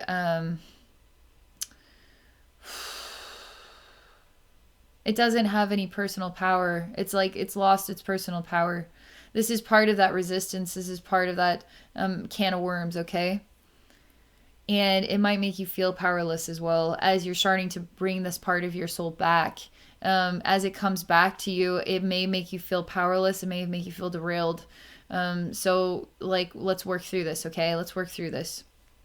If you do feel like you don't have any power, if you feel like you are really small and nobody's there for you, like you feel like a little person and maybe you feel attacked, maybe you feel just be patient, okay? You have the personal power to work through this.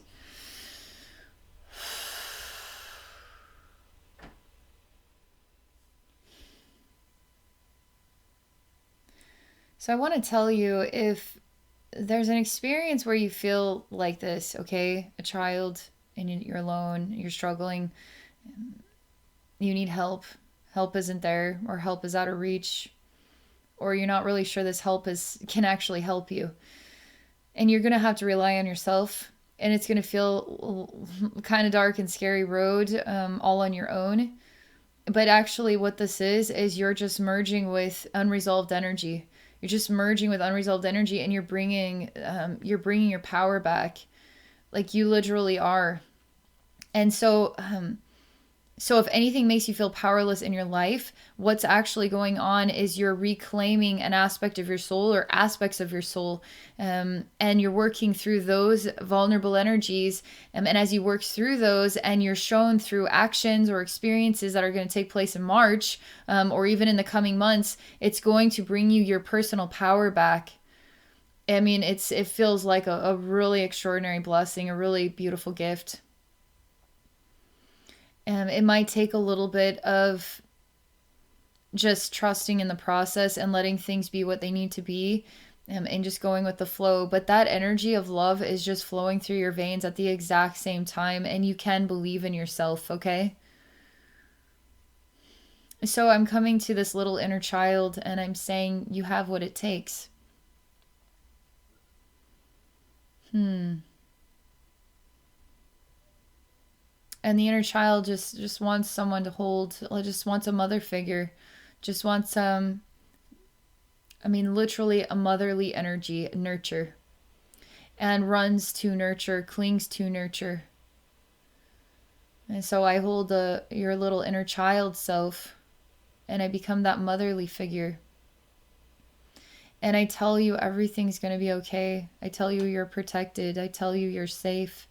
It's safe to be who you are. It's safe for you to grow now. It's safe for you to believe in yourself. It's safe for you to have a voice. And the little child is shaking because there is fear. That this is overwhelming.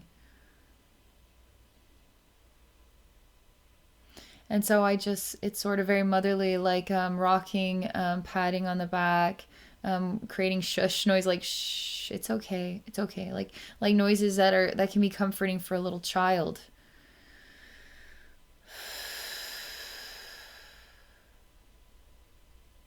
And I see and experience this inner child falling asleep in my arms, resting after stress, a lot of fear of not being big enough, strong enough, powerful enough. And it's all about you because I don't see anything here other than it must be some kind of lesson in feeling powerless, but you have the power, and that truth has to be experienced in this lifetime, your personal power. And that has to come back to you. That awareness has to come back to you. And it's healing, it's mending, it's being present. It's like it's being exposed and explored right now.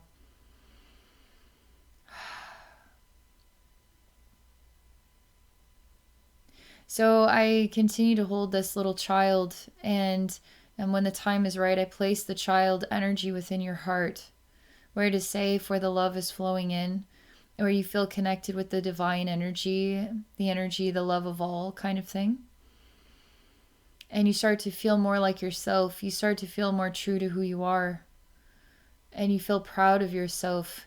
And it's not like, what surprises me here too is this introduction, this energy that's flowing. It's so lovely, it's so wonderful. But once you go through this challenge, the authenticity and the personal power is actually more extraordinary than there's the love vibes flowing through you that you just didn't, you just want this, these love vibes.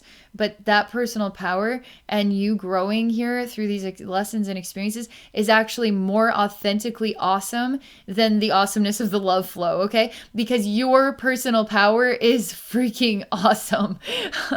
It's your personal power and you're doing the work to get it, okay? So that's pretty cool. It's a really good message. I mean, because we want the love, but we don't want to work on developing our personal power. So just like be the blanket of love for me, God, you know, or whatever, however you want to put it, like make it easy, right? But when we go through the tough steps, we grow so much and we become like super, super, like the vibes of what we feel about ourselves. And the way that we can heal from these vulnerabilities and grow and become stronger in our own, you know, our stance and who we are and our voice. It's amazing. It's better. It's better this way. Like it's better than just wanting the vibes to come in because you're working on the scary. And then you're breaking it on down and like, wow, I'm awesome. I'm the reason for all this love flow. I am creating it because I'm proud of me and I'm proud to be who I am and I'm remembering my personal power and I have that and I can be who I am. I can have my voice. You know, it's just something about all this that it's just like it's good to remember that truth, you know?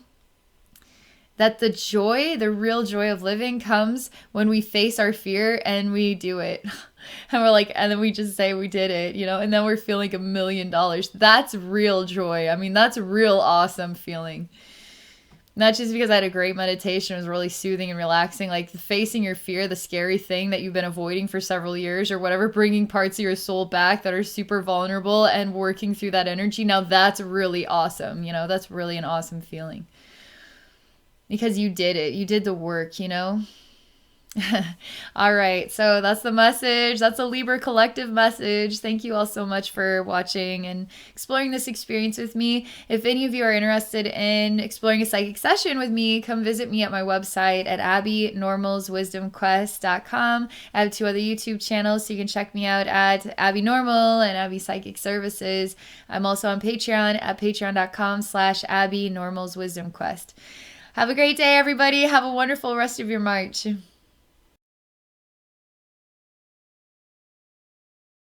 Hi everybody, I'm doing a zodiac energy reading for Scorpio for the month of March. So I'm going to be tapping into the Scorpio collective and sharing a mini message with wisdom and healing. I do like to keep these open because we're a part of each other. There's going to be something in this for everybody. So Scorpio collective, let's see what the wisdom healing is for March. But I have a feeling I'm going to relate to it. I'm an Aries. Anybody who watches is also going to have a takeaway from this. So let's go ahead and see what comes up here.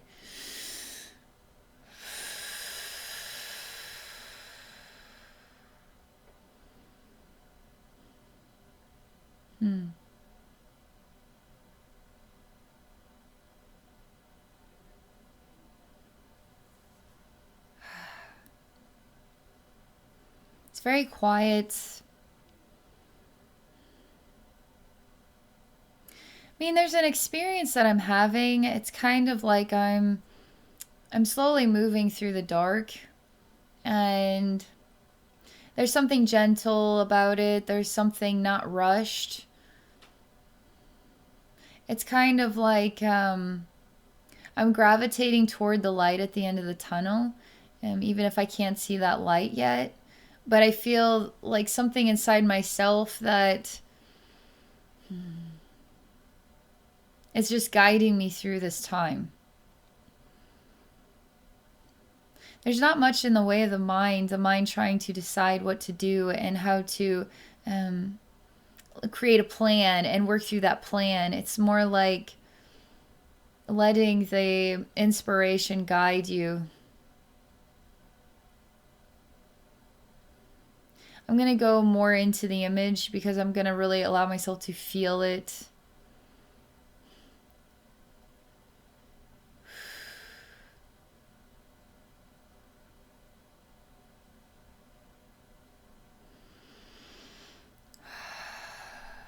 It's quiet. It's not wanting to talk right now. It's not really wanting to express its feelings right now, which is fine. I do hear some beautiful wind chimes.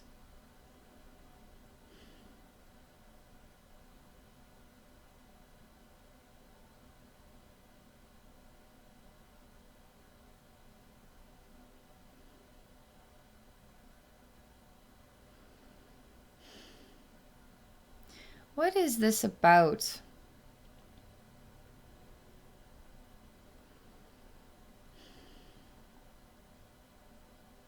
When I tune into this more and more and more and more and more, it doesn't reveal more. It's continually like almost in a sleepy dream state, kind of just going on along a path. I feel things brush across my face sometimes. I feel kind of like I'm not in the realm of the mind. I'm just kind of letting the divine guide me. Everything's dark. It doesn't have to be visible, though. I don't need the details. I don't need to see everything clearly. And it's not like I feel that inspiration of wanting.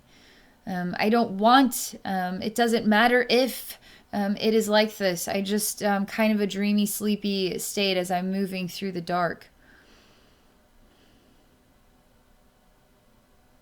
And there's beautiful wind chimes, but is that part of the dream, or is that part of like hopes and dreams? I'm hearing it in the distance. Is this really what I have access to? It doesn't matter one way or the other. I'm just kind of drifting through March. I'm going to try something, okay? I'm going to try to ground the Scorpio energy, so it's not so dreamy. So as I ground the Scorpio energy, I get to experience grounding myself. We all get to experience grounding.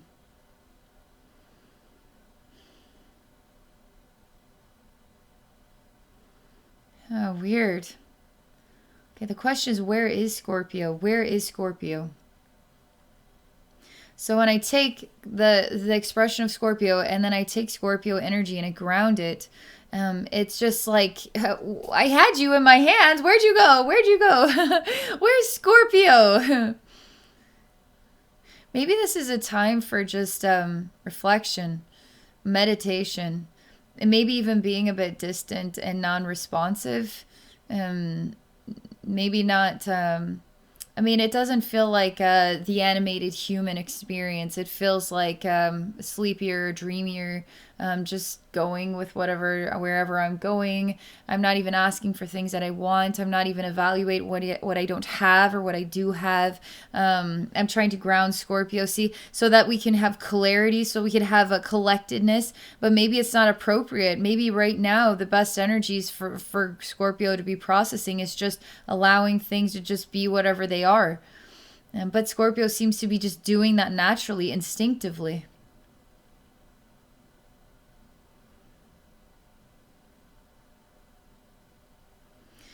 Again, I experience Scorpio much like so much water everywhere, and I'm trying to collect the water into a container so that it can be collected, grounded. Again, that's the inspiration that comes to me. But as I do this, there's like the water still moves out of this containment. It's just kind of dispersed everywhere and sprawled. And it's no rush to be different than this right now. So in no rush even to just know any answers right now. So I'm just going to let Scorpio energy be what it is.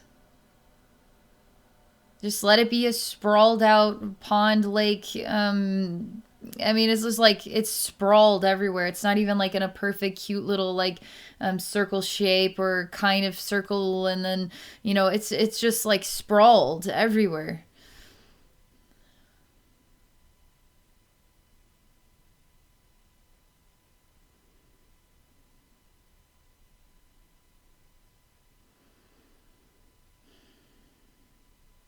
So Scorpio collective, what is the message in all of this?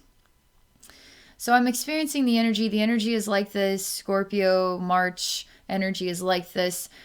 What can I say? Like, how am I to define it? What is the words of wisdom here? I can't ground it. It just is what it is. Maybe that's all there is to it. It is what it is. But Scorpio collective, master Scorpio consciousness. What words of wisdom do you have to share with all of us today? For Scorpios or just anybody who's curious to hear the message for Scorpio this month.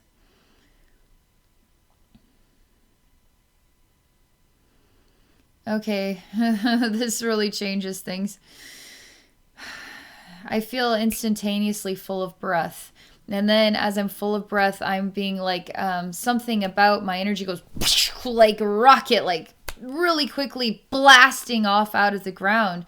Almost like I was in mud that I didn't even realize I was wading in mud. I was even kind of moving about in mud. And then as this happens, I have so much breath that it's like waking me up. I'm feeling woken up all of a sudden. Like I was sleeping in the mud. Didn't even realize it, didn't even care, you know? So I'm kind of rocket shipping off and I feel breathable. I feel fresh air. But I still don't know. I still don't have like a knowing in my mind. I don't have a clarity. I don't really know what my direction is.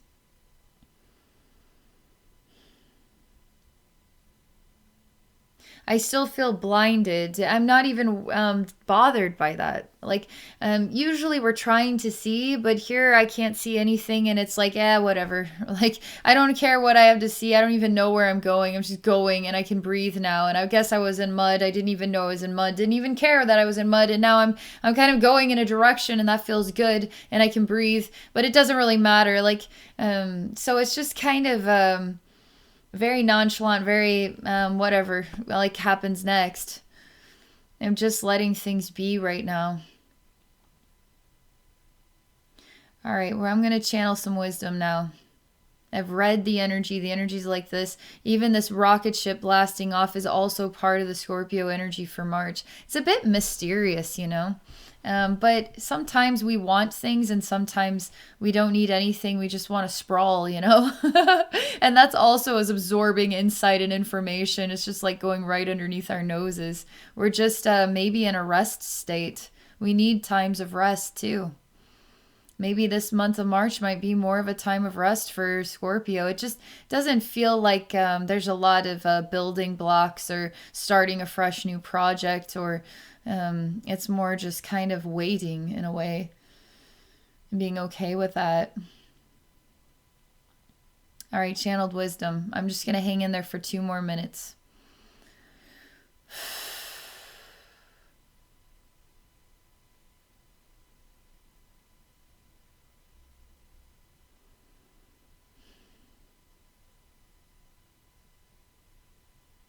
It's kind of childlike. It's again very similar to the energies I'm experiencing.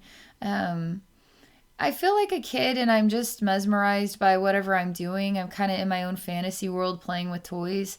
And I'm not paying attention to how the time is passing. I'm not paying attention to, oh, it's bedtime, or, oh, I need to go brush my teeth, or, oh, it's like, I'm not in the realm of time or in the realm of responsibilities. I'm just in my own world doing what I feel like doing in the moment. And I'm even lost in that time. Like I feel like 4 hours could pass and I wouldn't even notice.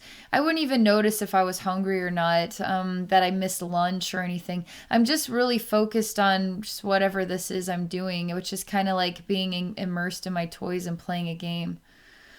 But I also feel like I'm waiting and without really being aware of it, in my mind. Like I'm thinking about, gosh, like it's almost like everything is actively just in a pause state as I'm just kind of playing with my toys. But actually what's going on is I'm waiting for something. I'm waiting to hear about something. I'm waiting to find out about something. But I'm not consciously thinking about that.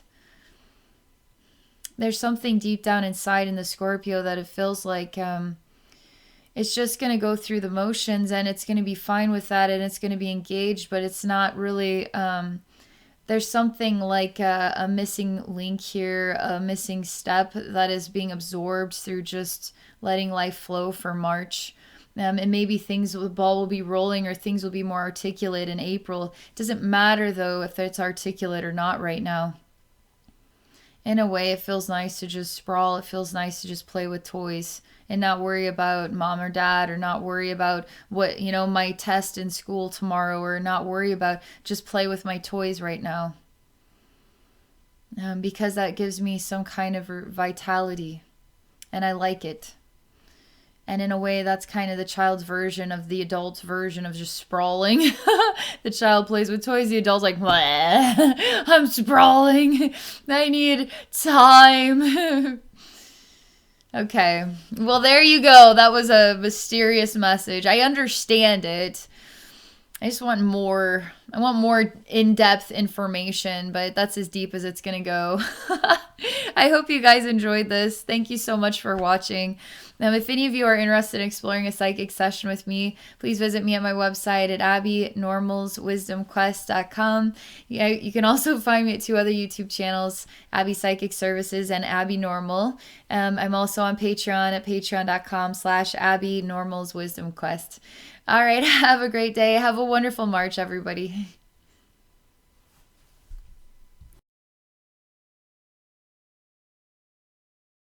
Hi everybody, I'm doing a zodiac energy reading for Sagittarius for the month of March. I'm going to be tapping into the Sagittarius collective and sharing a mini message with wisdom and healing for everybody. So this is going to be working with Sagittarius, for Sagittarius. But since we're all collectively connected, this message could be useful for anybody who is just curious and wants to watch and see what the message is. So I'm going to relax and get tuned in. Sagittarius Collective, what do you have to share with all of us today? What does the Sagittarius energy look like in March? There's something we can learn from everything.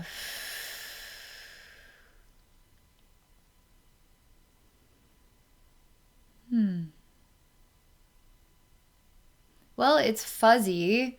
And it's kind of bristly fuzz. It's not like super silky soft. So there's like fuzzy like fur kind of on my face, but it's a little bit, it's got like little pokier, it's like soft in some spots, but it's got little pokier ones in the fur too. So it's a little bristly, but it's also soft too.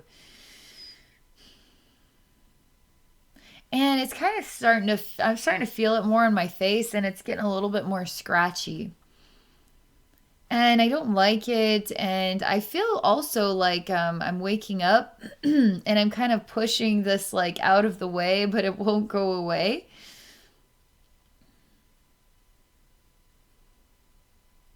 So I'm just stopping time, and then we're just going to pause with this for a minute. Just be present with it for a minute.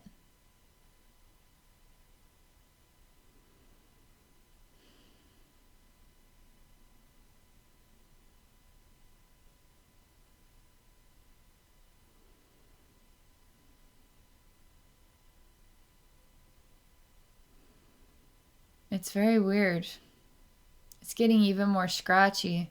Even though it's not really moving, I'm noticing that the fibers of whatever this fur is getting almost like it's going to become thorns soon. It's going to become sharp. It's going to hurt. And it's really about the face.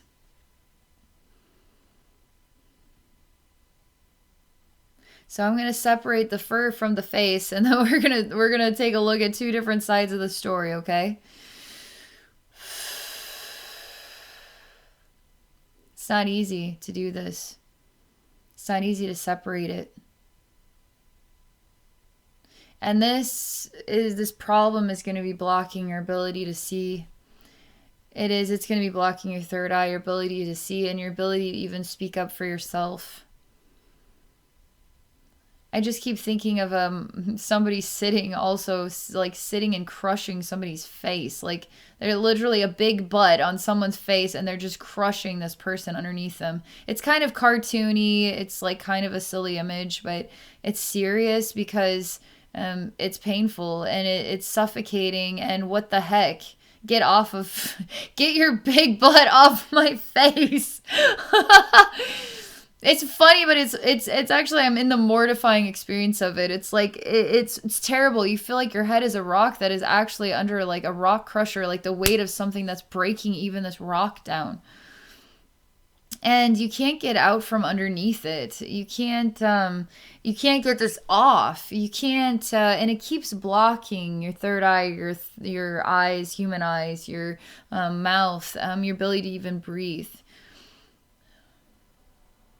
It's a crushing blow. And it's bigger, it's heavier, it's got, you're kind of under the weight of it, so you're not able to just get this off or get this to, you're not able to do that. Again, I'm stopping time in order to create separation here, but it's not easy to create separation. There's you and then there's the problem, okay?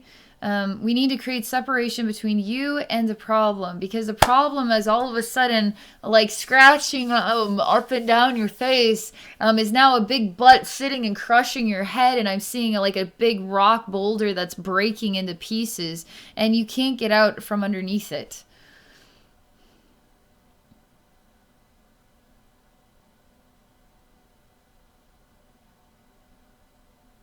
This hurts so bad. I feel emotional. I feel sad.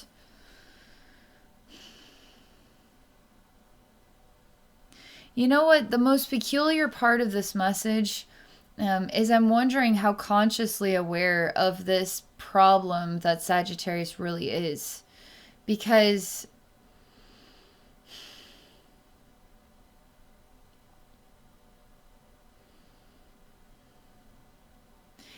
do you ever like we go through life and sometimes we aren't aware of something, some maybe behavior of ourselves, or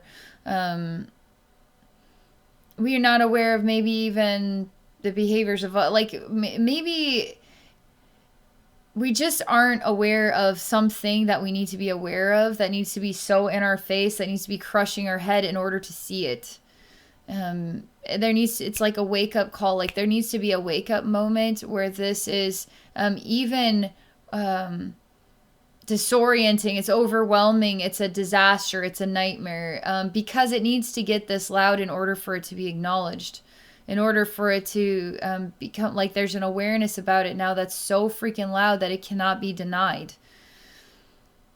So that this also makes me think that it's possible that there could be like a lesson that is now in your face. It's on your face, like it's rubbing itself, like, and you can't disconnect from it, because this is like a long overdue thing that has to become so loud that it could not be denied, so that it can be seen, so that it can be dealt with. So when I experience the problem, we can't like separate you from the problem, because it's almost like you weren't even aware that it was there. Now it's there, and now it's so loud, like, and it can't be in a way separated yet, because there's this disorienting element of becoming aware of it, or working your way through this event. Okay, so let me just stay with this here.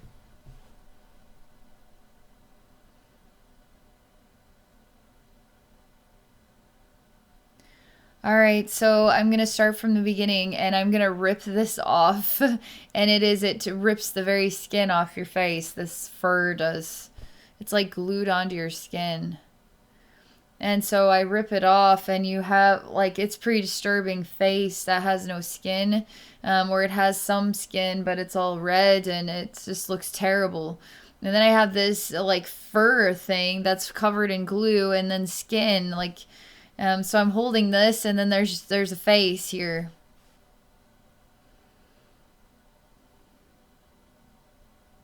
And I feel like Sagittarius is representing somebody who's been beaten down. Somebody who's in a conflict that they can't really get out of. Somebody who's... I mean, there's exhaustion to it. There's a struggle to have voice within it. a struggle to really understand how to perceive it properly. Maybe you may like this kind of reminds me of, let's say you're giving somebody the benefit of the doubt and years go by and they're still the same kind of person, and you've always wondered, you know, if that was really a true friend, you know, but you can't really, I don't know, it's almost like you're in a tangle of being too polite, or I mean, there's some scenarios like this happen. I'm trying to understand what this means to me, because I see how exhausted Sagittarius is, as if it knew about this all along, but it's not able to really stand up against it. So it just sort of copes with it. It just accepts that it's there, even if it doesn't like that it's there. It just accepts it. It's like having a thorn in your side for years, and you just learn how to live with it. That this is like a glued on, scratchy thing on your face all the time. Or a big butt crushing your head all the time. You just learn how to live with it. But again, it comes back to separating you from the problem. Something has to change here. Even if it's a bit painful, in order to force that change into being.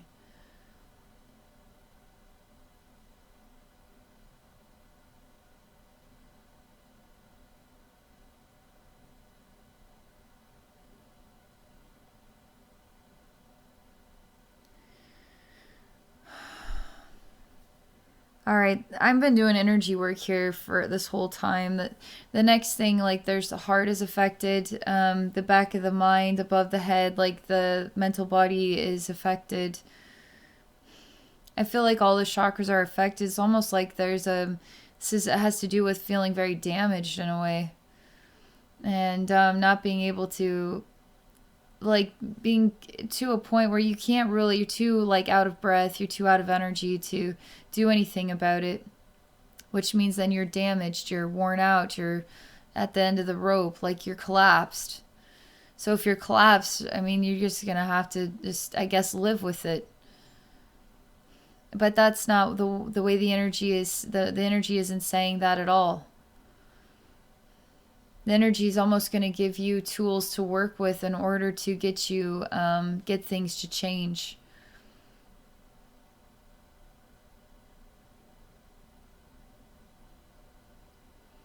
There's a lot of emotions, and it's very innocent, very honest, very even childlike in a way, because it is so innocent. It is innocent sorrow, innocent sadness, just releasing tears. Feelings of being a failure, feelings of defeat, feelings of I can't do it.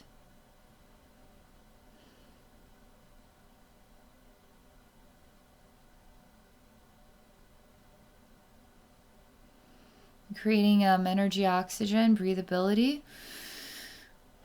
This is for all of us to experience the gift of air, the gift of oxygen. To get fresh air is really going to help. I mean, bringing energy air in. So through visualization techniques, you can really do incredible things to alter your energy patterns and flows, really saturate it with the experience of fresh air, like super fresh air, and even giving that gift to all your organs and your skin, your muscles, your bones, like everything, giving the gift of fresh air. March may be an effort to work through this. This might be like kind of a scene of the process, but this is kind of long overdue. It feels this is a. I mean, nobody can really live and thrive like this. So if there are lessons that are coming up that are kind of on this level, they have to be worked through, no matter how defeated or exhausted, because the universe is here to give you tools to conquer this, okay?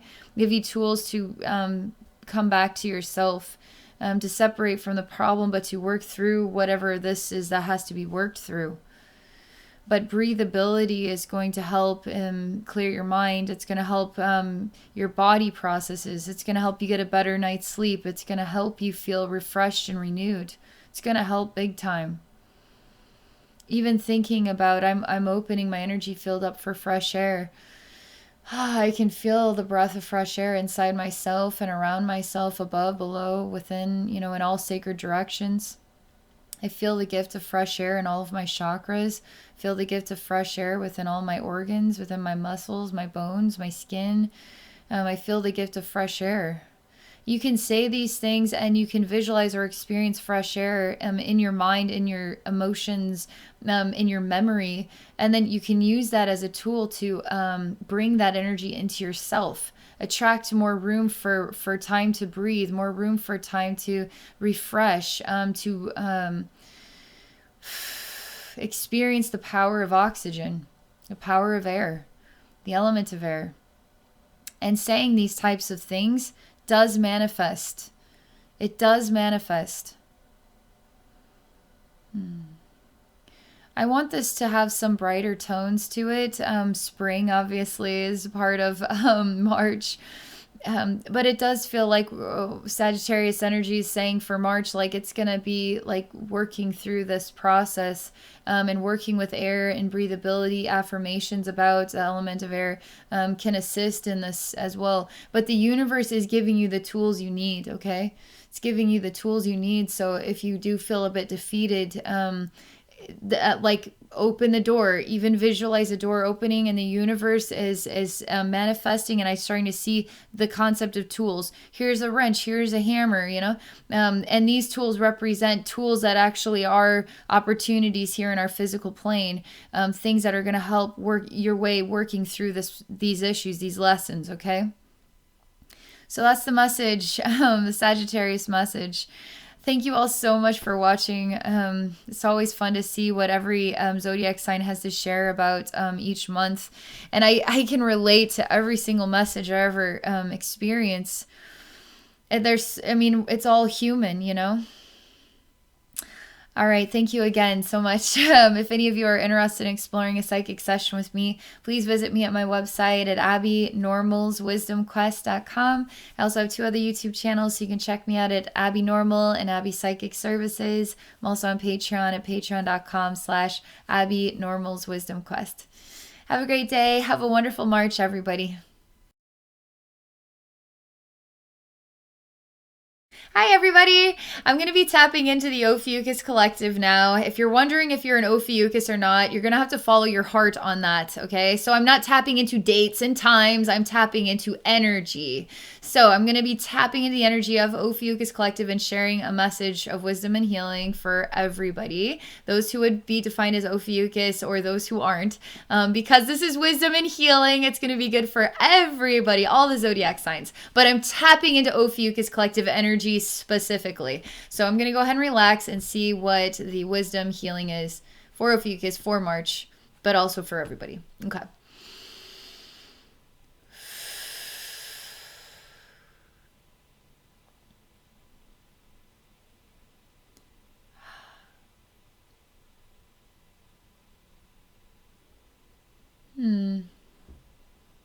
I hear a tiny little voice say, I don't like this. Like, I don't like this. I don't like this.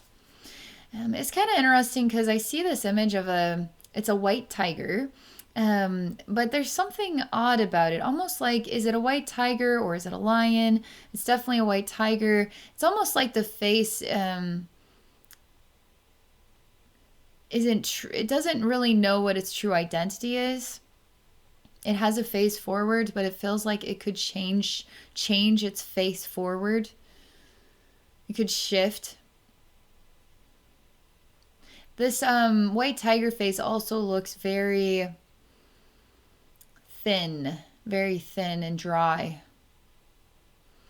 Almost like there's not enough fur, almost like it's a carcass or a dead white tiger face. Everything's getting very kind of disappointing energetically, like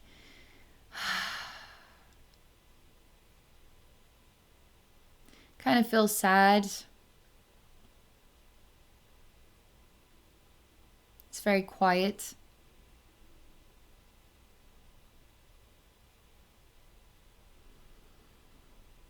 There's a lot of different roads to take, but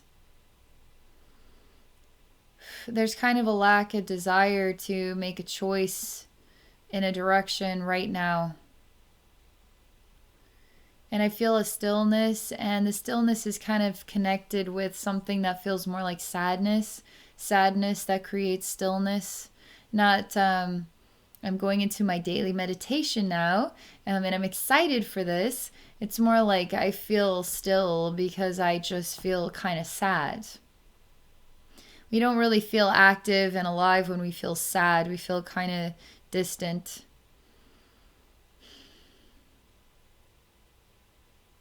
Very much so in our own world.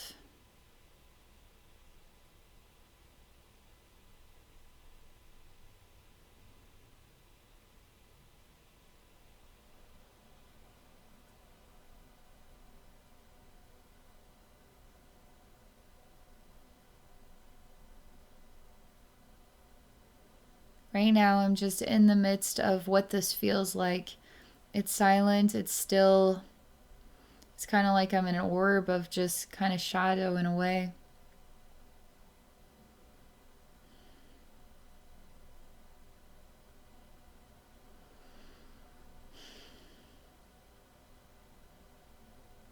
Starting to feel activation of the heart.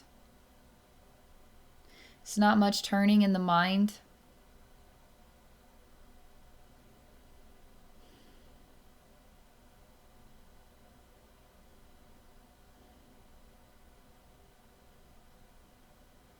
It's just,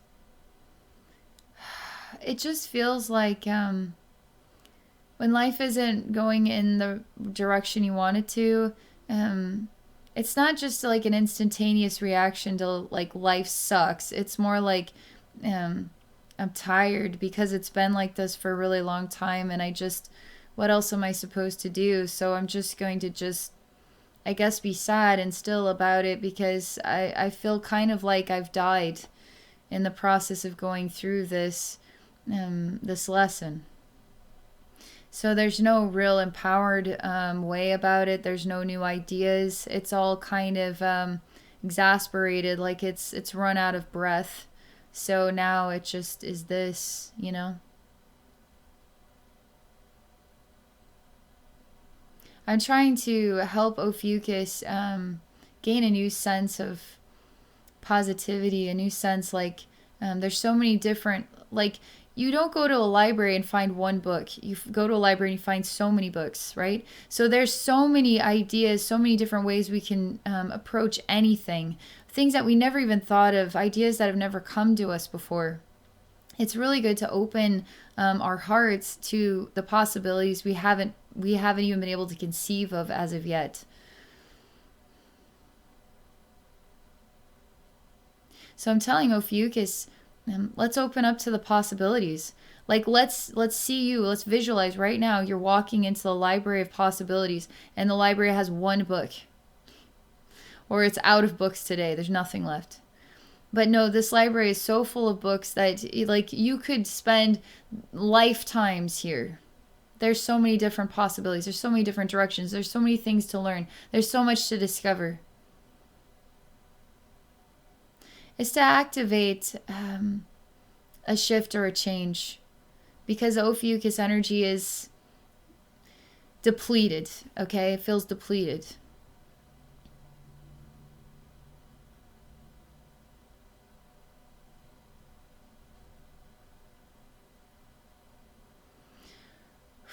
Still waiting for Ophiuchus to tell me what it thinks about a library full of books. My guides tell me to just let Ophiuchus rest. Because you don't feel like acquiring new ideas and new information if you just feel like you need to go to bed now. So the Ophiuchus energy just like needs a very long nap, and then that is going to sort of rejuvenate and recover the spirit, and then a fresh new start, okay? But as of right now, this is what it's like, all right? And maybe this is just the beginning of March energy. Why don't we take a look at the end of March, you know, like the spring March energy for Ophiuchus. Maybe we'll see a different viewpoint.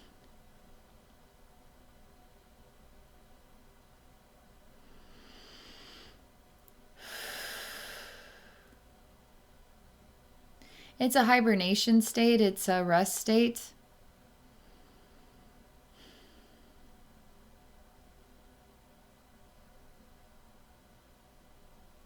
It's absorbing information while it's resting. This really reminds me of the Pisces reading that I did. This rest state and absorbing information and absorbing enlightenment.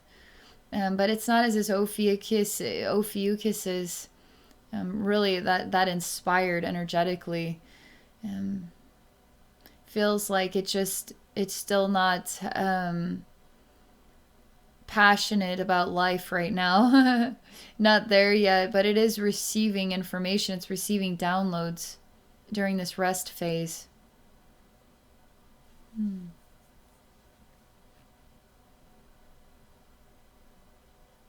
Let's see if there's any channeled wisdom.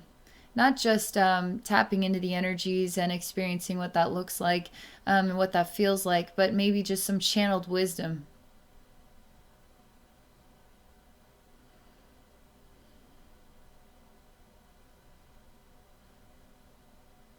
Okay, so there's a male persona coming forward, and it's super red color, and it's all it's circulating around a stick, okay? And the stick was kind of thrown, and then it stuck really perfectly into the ground, and now it's like up and down. It's not a very long stick, maybe 2 feet long.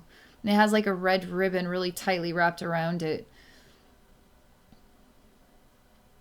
And I go to the stick to try to pull it out of the ground, and I can't. It's stuck. But I'm really interested in this red color, and I really want this ribbon, so I'm trying to take the ribbon now off of the stick. But I don't even want the ribbon, really. I just want the red color. I really liked this energy. It was invigorating. This red was so invigorating. And so I'm being taken, this is more like energy beings are taking me into a space where there's just absolutely beautiful, voluptuous, like super beautiful red color.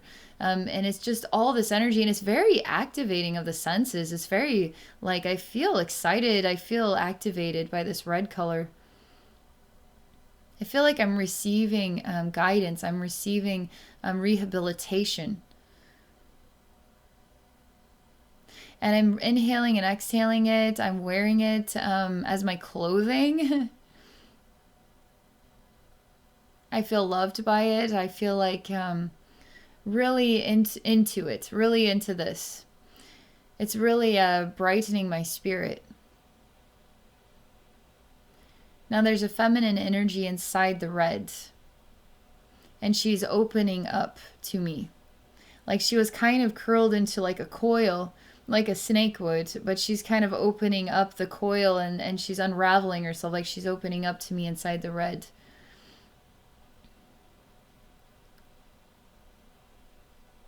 And she's hissing, and it's a beautiful sound about new beginnings. But it's like more like a sort of noise, like a snaky noise. And it's I'm telling you, it's very inviting, it's very comforting, and it's about new beginnings.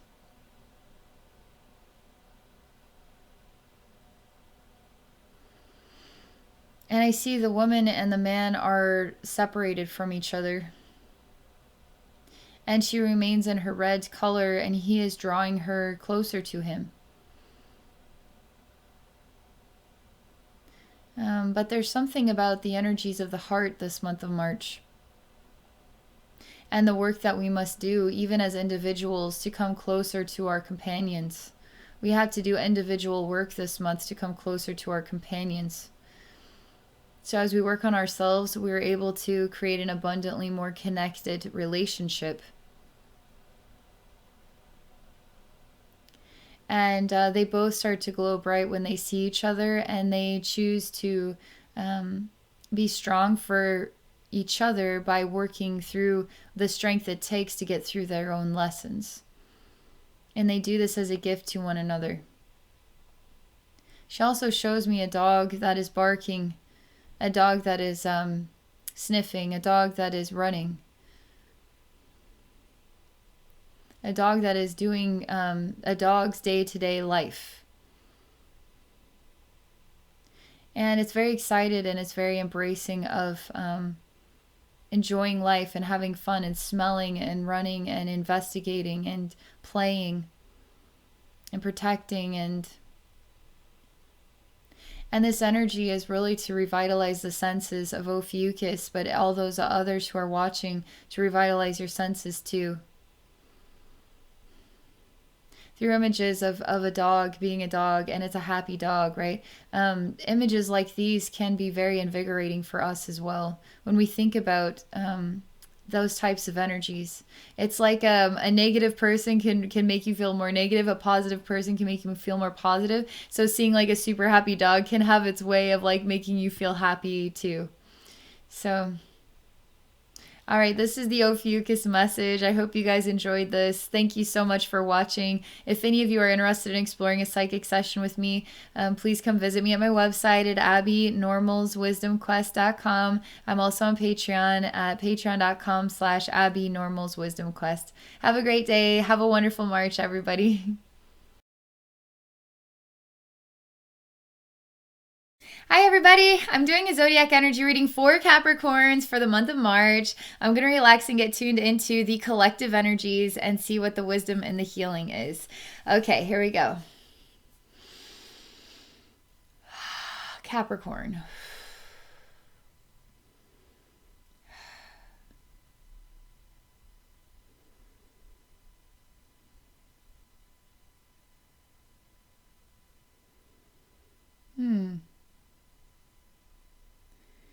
I stand really tall, and I'm not a person, I'm a tower.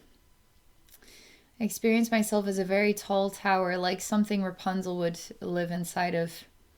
And it's white stone. As I stand as a very tall tower, I'm also sort of standing maybe 50 feet in front of it, and the tower casts a shadow upon me. And there's a bigger picture about time.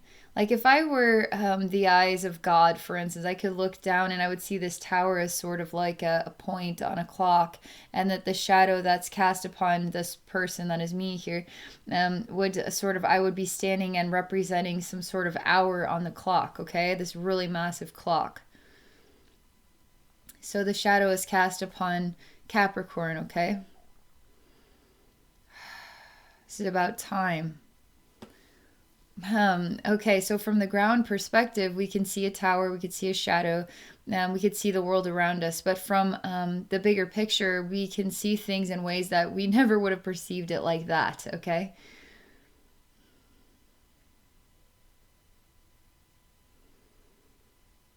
It's very hard to get out of the shadow of the tower. Is this like the Tower card in tarot, you know? And the hour is nigh. Like it's like there's this daunting feeling all of a sudden that the shadow of time, God sees the bigger picture of the divine time is cast upon me, Capricorn here. All right, this is going to be so lighthearted, I swear. Okay, let's see where this is going.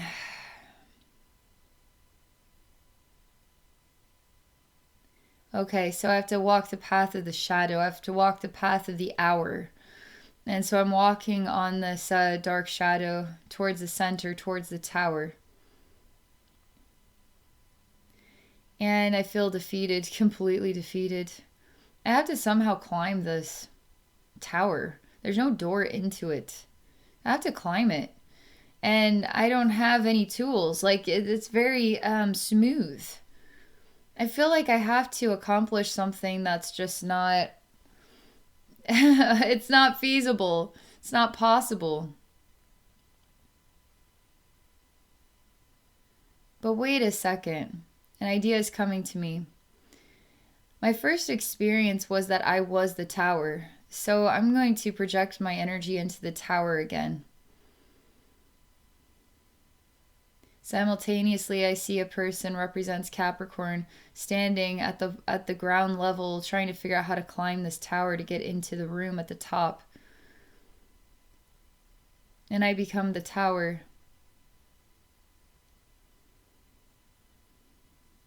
I don't like the way that it feels to be the tower. I feel stuck. I feel like I have no freedom. I feel like I'm forced to be as I was molded and shaped to be. I feel like I can't break my structure down. I feel like I have to be this, and I want to be different, but I can't break down the structure of myself. This tower is also representing Capricorn. The whole scene, everything is all representing Capricorn, okay?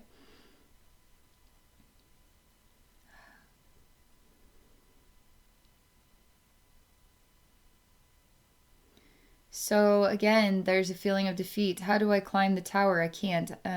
As the tower, how do I break down my own structure? I can't. So there's a feeling of defeat, but yet the time is now.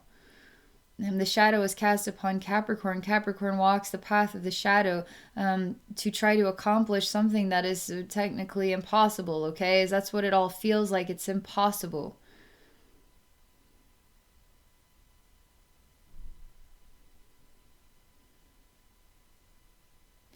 So I hear a voice from the universe. It's like the voice of God saying, what do you want? What are you actually wanting?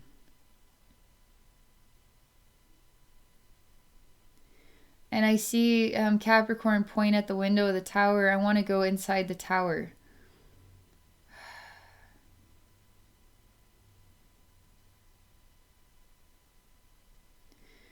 The thing that's interesting here is an energy echoes back basically ideas that say, but you don't even know what's inside the tower. Why do you think there's something in this tower that you need? Why not move on? Why not just let all of this go? Perhaps there's a reason why you've reached this point and you haven't been given the tools to go any further. Suddenly you have this like epiphany that, I haven't been given the tools. So I've reached this point and I can't get into the tower because I don't have the tools to climb it.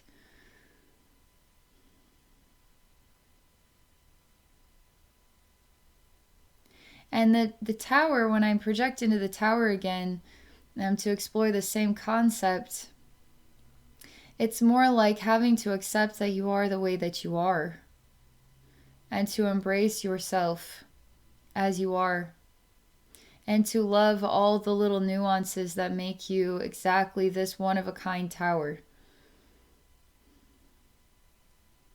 You are also unexpectedly a part of a massive clock.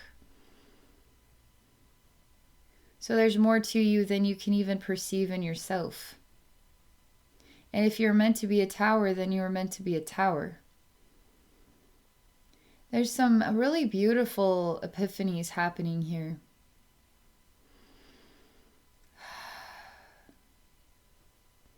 I feel thankful for this.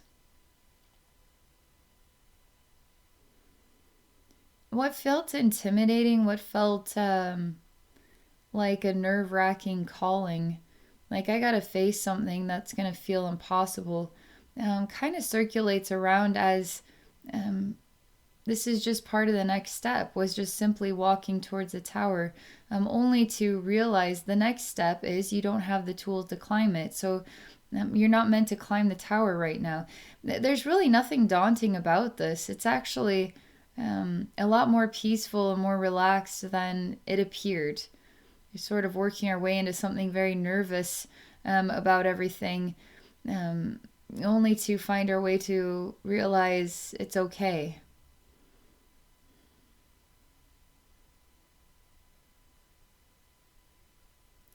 It's all starting to relax. It feels peaceful. It feels like taking a break. And suddenly there's sort of like a lounge chair that's manifesting here right next to the tower. We're not in the shadow. The sunlight is upon us. It's like the time has changed, and now instead of being in the shadow, we're in the sunlight.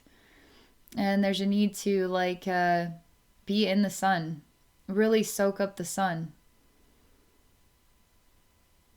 Enjoy warm days in the sun.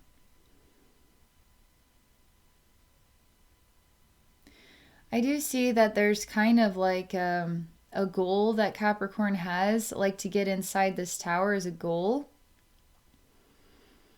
Is setting that desire aside in order to just relax and rejuvenate. Because Capricorn realizes they don't have the tools. So you can't really do much if you don't have the tools to do it. So when the tools come, then you can go to the next step. But right now, it's just like winding down, relaxing.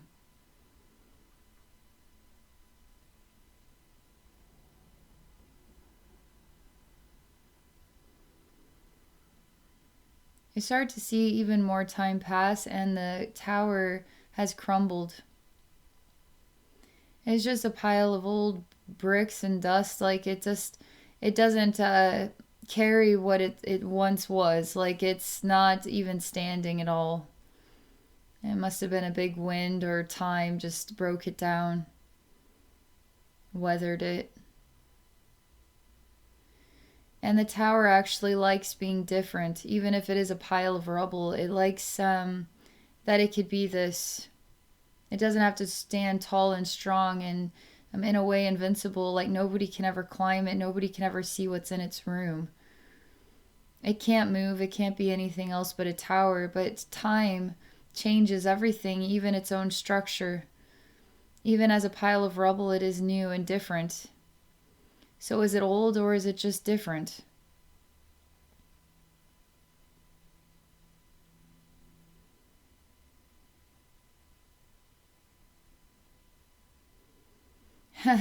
I'm telling you, this is getting a lot easier. I told you it was going to get better. Dang it. It's got to.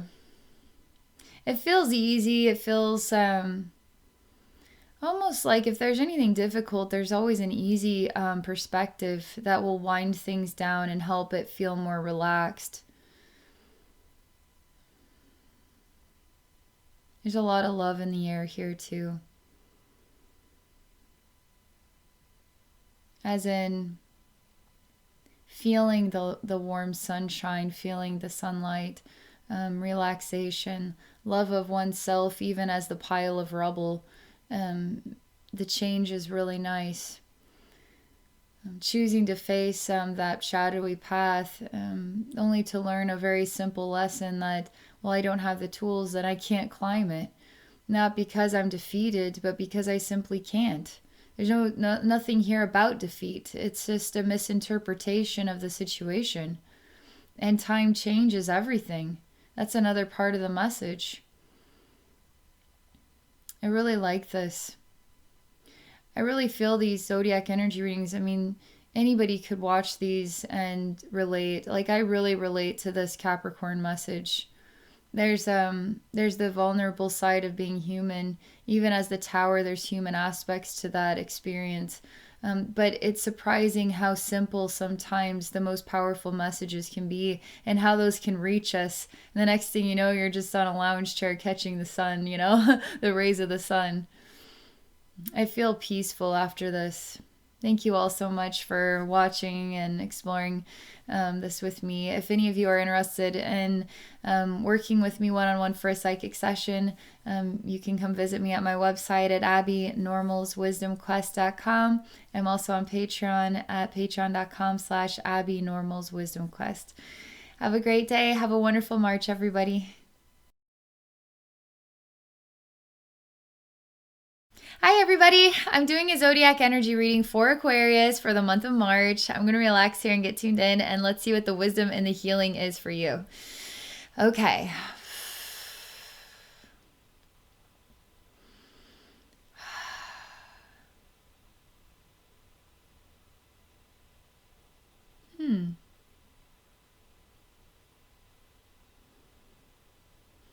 Well, there's a star of light. And it's kind of like a shooting star. Like I see it coming across the sky. It's really super bright. I mean, it's hard to miss it. So I'm seeing it just coming across like this, and there it goes over there. And it's very slow moving. And I love this star because it's so bright. I mean, you don't see a shooting star this bright.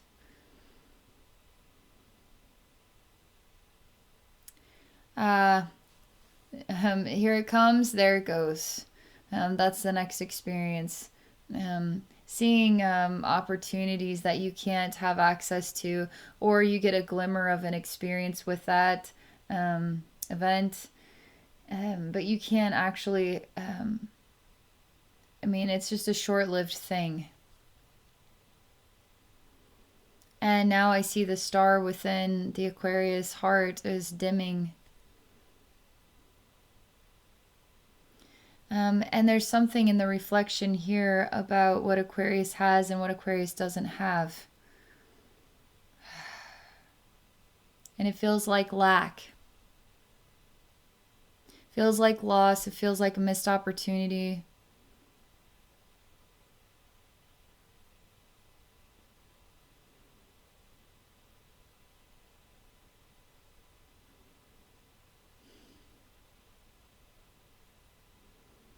So right now I'm just breathing.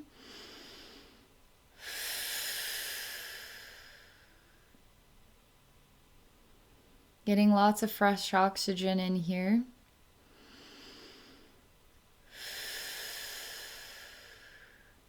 And it's something like when the fire gets dimmer, like you can add oxygen to it, add air to make it brighter. So it's almost like we need to feed the light within some air to help it rekindle the light inside of itself. You need hope, the word hope.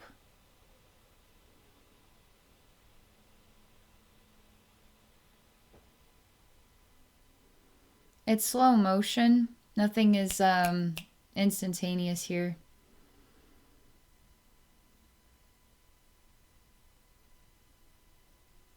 And it feels a little bit like I don't have a lot of directions to take.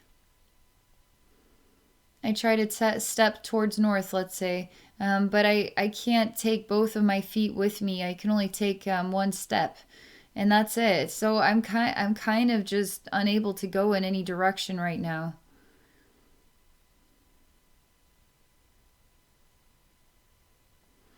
And there's kind of like a blue circle that I see the Aquarius is standing in. And cannot get out of this circle, cannot, is only can exist inside the boundaries of the circle itself. Like it can't leave the circle. It always has to have at least 1 foot inside.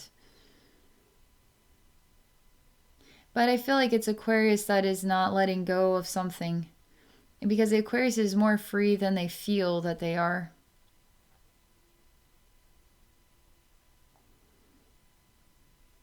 Yeah, so it's really jammed. Like, I'm sharing lots of energy and comfort, and of course you can go run, go whichever direction you want to go, like super positive. And it's just like, I can't go any further. I can't. Like, I just can't. Nothing's allowing me to. You have to allow yourself to. But it just feels like, what is it Aquarius needs in order to make more steps? Like, what does Aquarius need? I mean, it could be an emotion like confidence. Is it a physical need like money? Like, what does Aquarius need in order to take more steps in their life so they don't feel stuck? I hear love. And love is everything. It's very teenagery, like the only thing that matters is love. You know, these old people, they don't get it. They've lost touch with reality. The only thing that matters is love. And so there's something of this energy here is the importance of love. Love is everything. Love is more important than money. It's more important than a big house, more important than, it's like it's even more important than confidence or like all these other emotions. Like love is everything. Love is everything.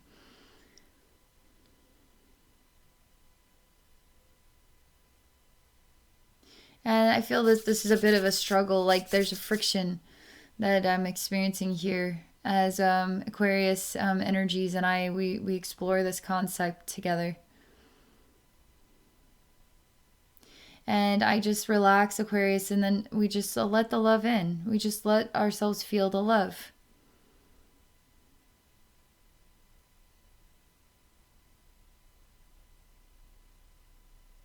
Don't fight with yourself. Don't fight with love.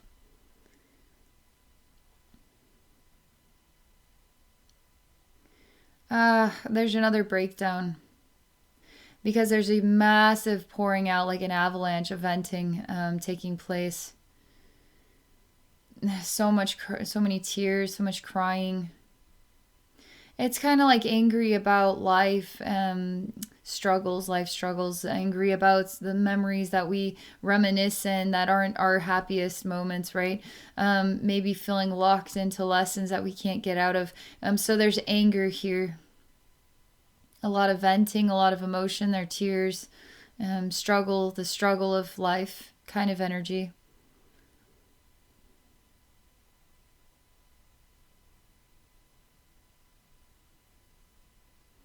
I want to be free. I want to be happy.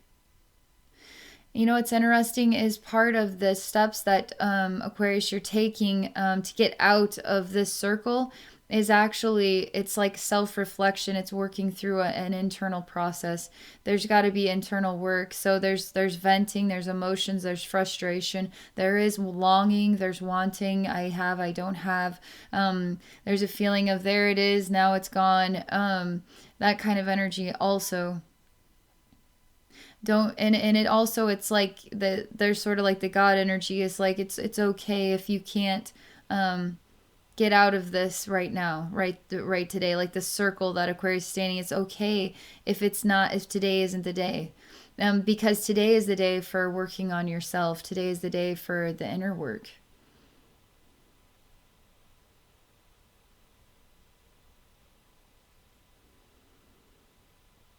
It's funny because nobody wants the inner work, right? Just give me my money. Just give me my car. Just give me the things that I want. Give me everything I want, Then I can be happy, right? But it's like today is the day to do the internal work. So fun to hear that.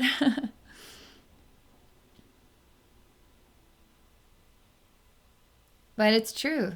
It's absolutely true. And that's what the love is. That is the love. It's getting so great in here. Like it's starting to smell like flowers and garden energy. Starting to smell like forests. I don't know. It's like so much like floral, like plant life, forest smells, pine needles, like really lovely smells of nature that have to do with gardens and dew drops and morning dew, like the smell of rain. Like there's just beautiful smells of nature. It's almost like the sun even has a scent to it.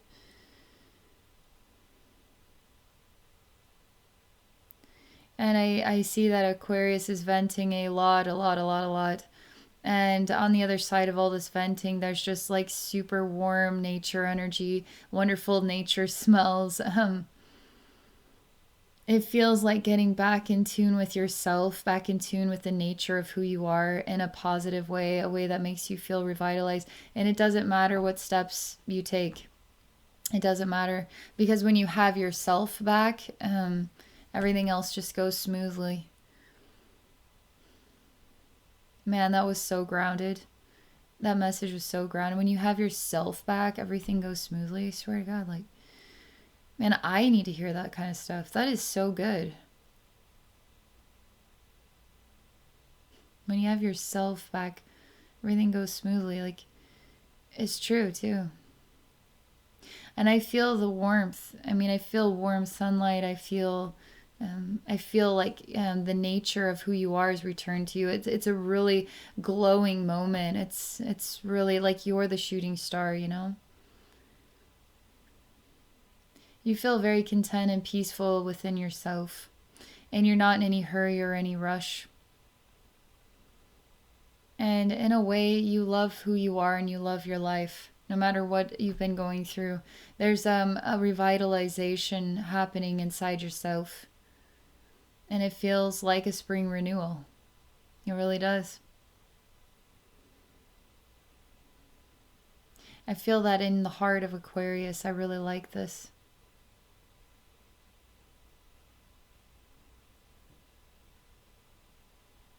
All right, that's the message. That was so great. Oh, wow. Thank you all so much. I'm so digging that. Okay. Thank you all again for being a part of this experience with me. If any of you are interested in exploring a psychic session, come visit me at my website at abbeynormalswisdomquest.com. I'm also on Patreon at patreon.com/abbeynormalswisdomquest. All right. Have a wonderful day. Have a wonderful March, everybody.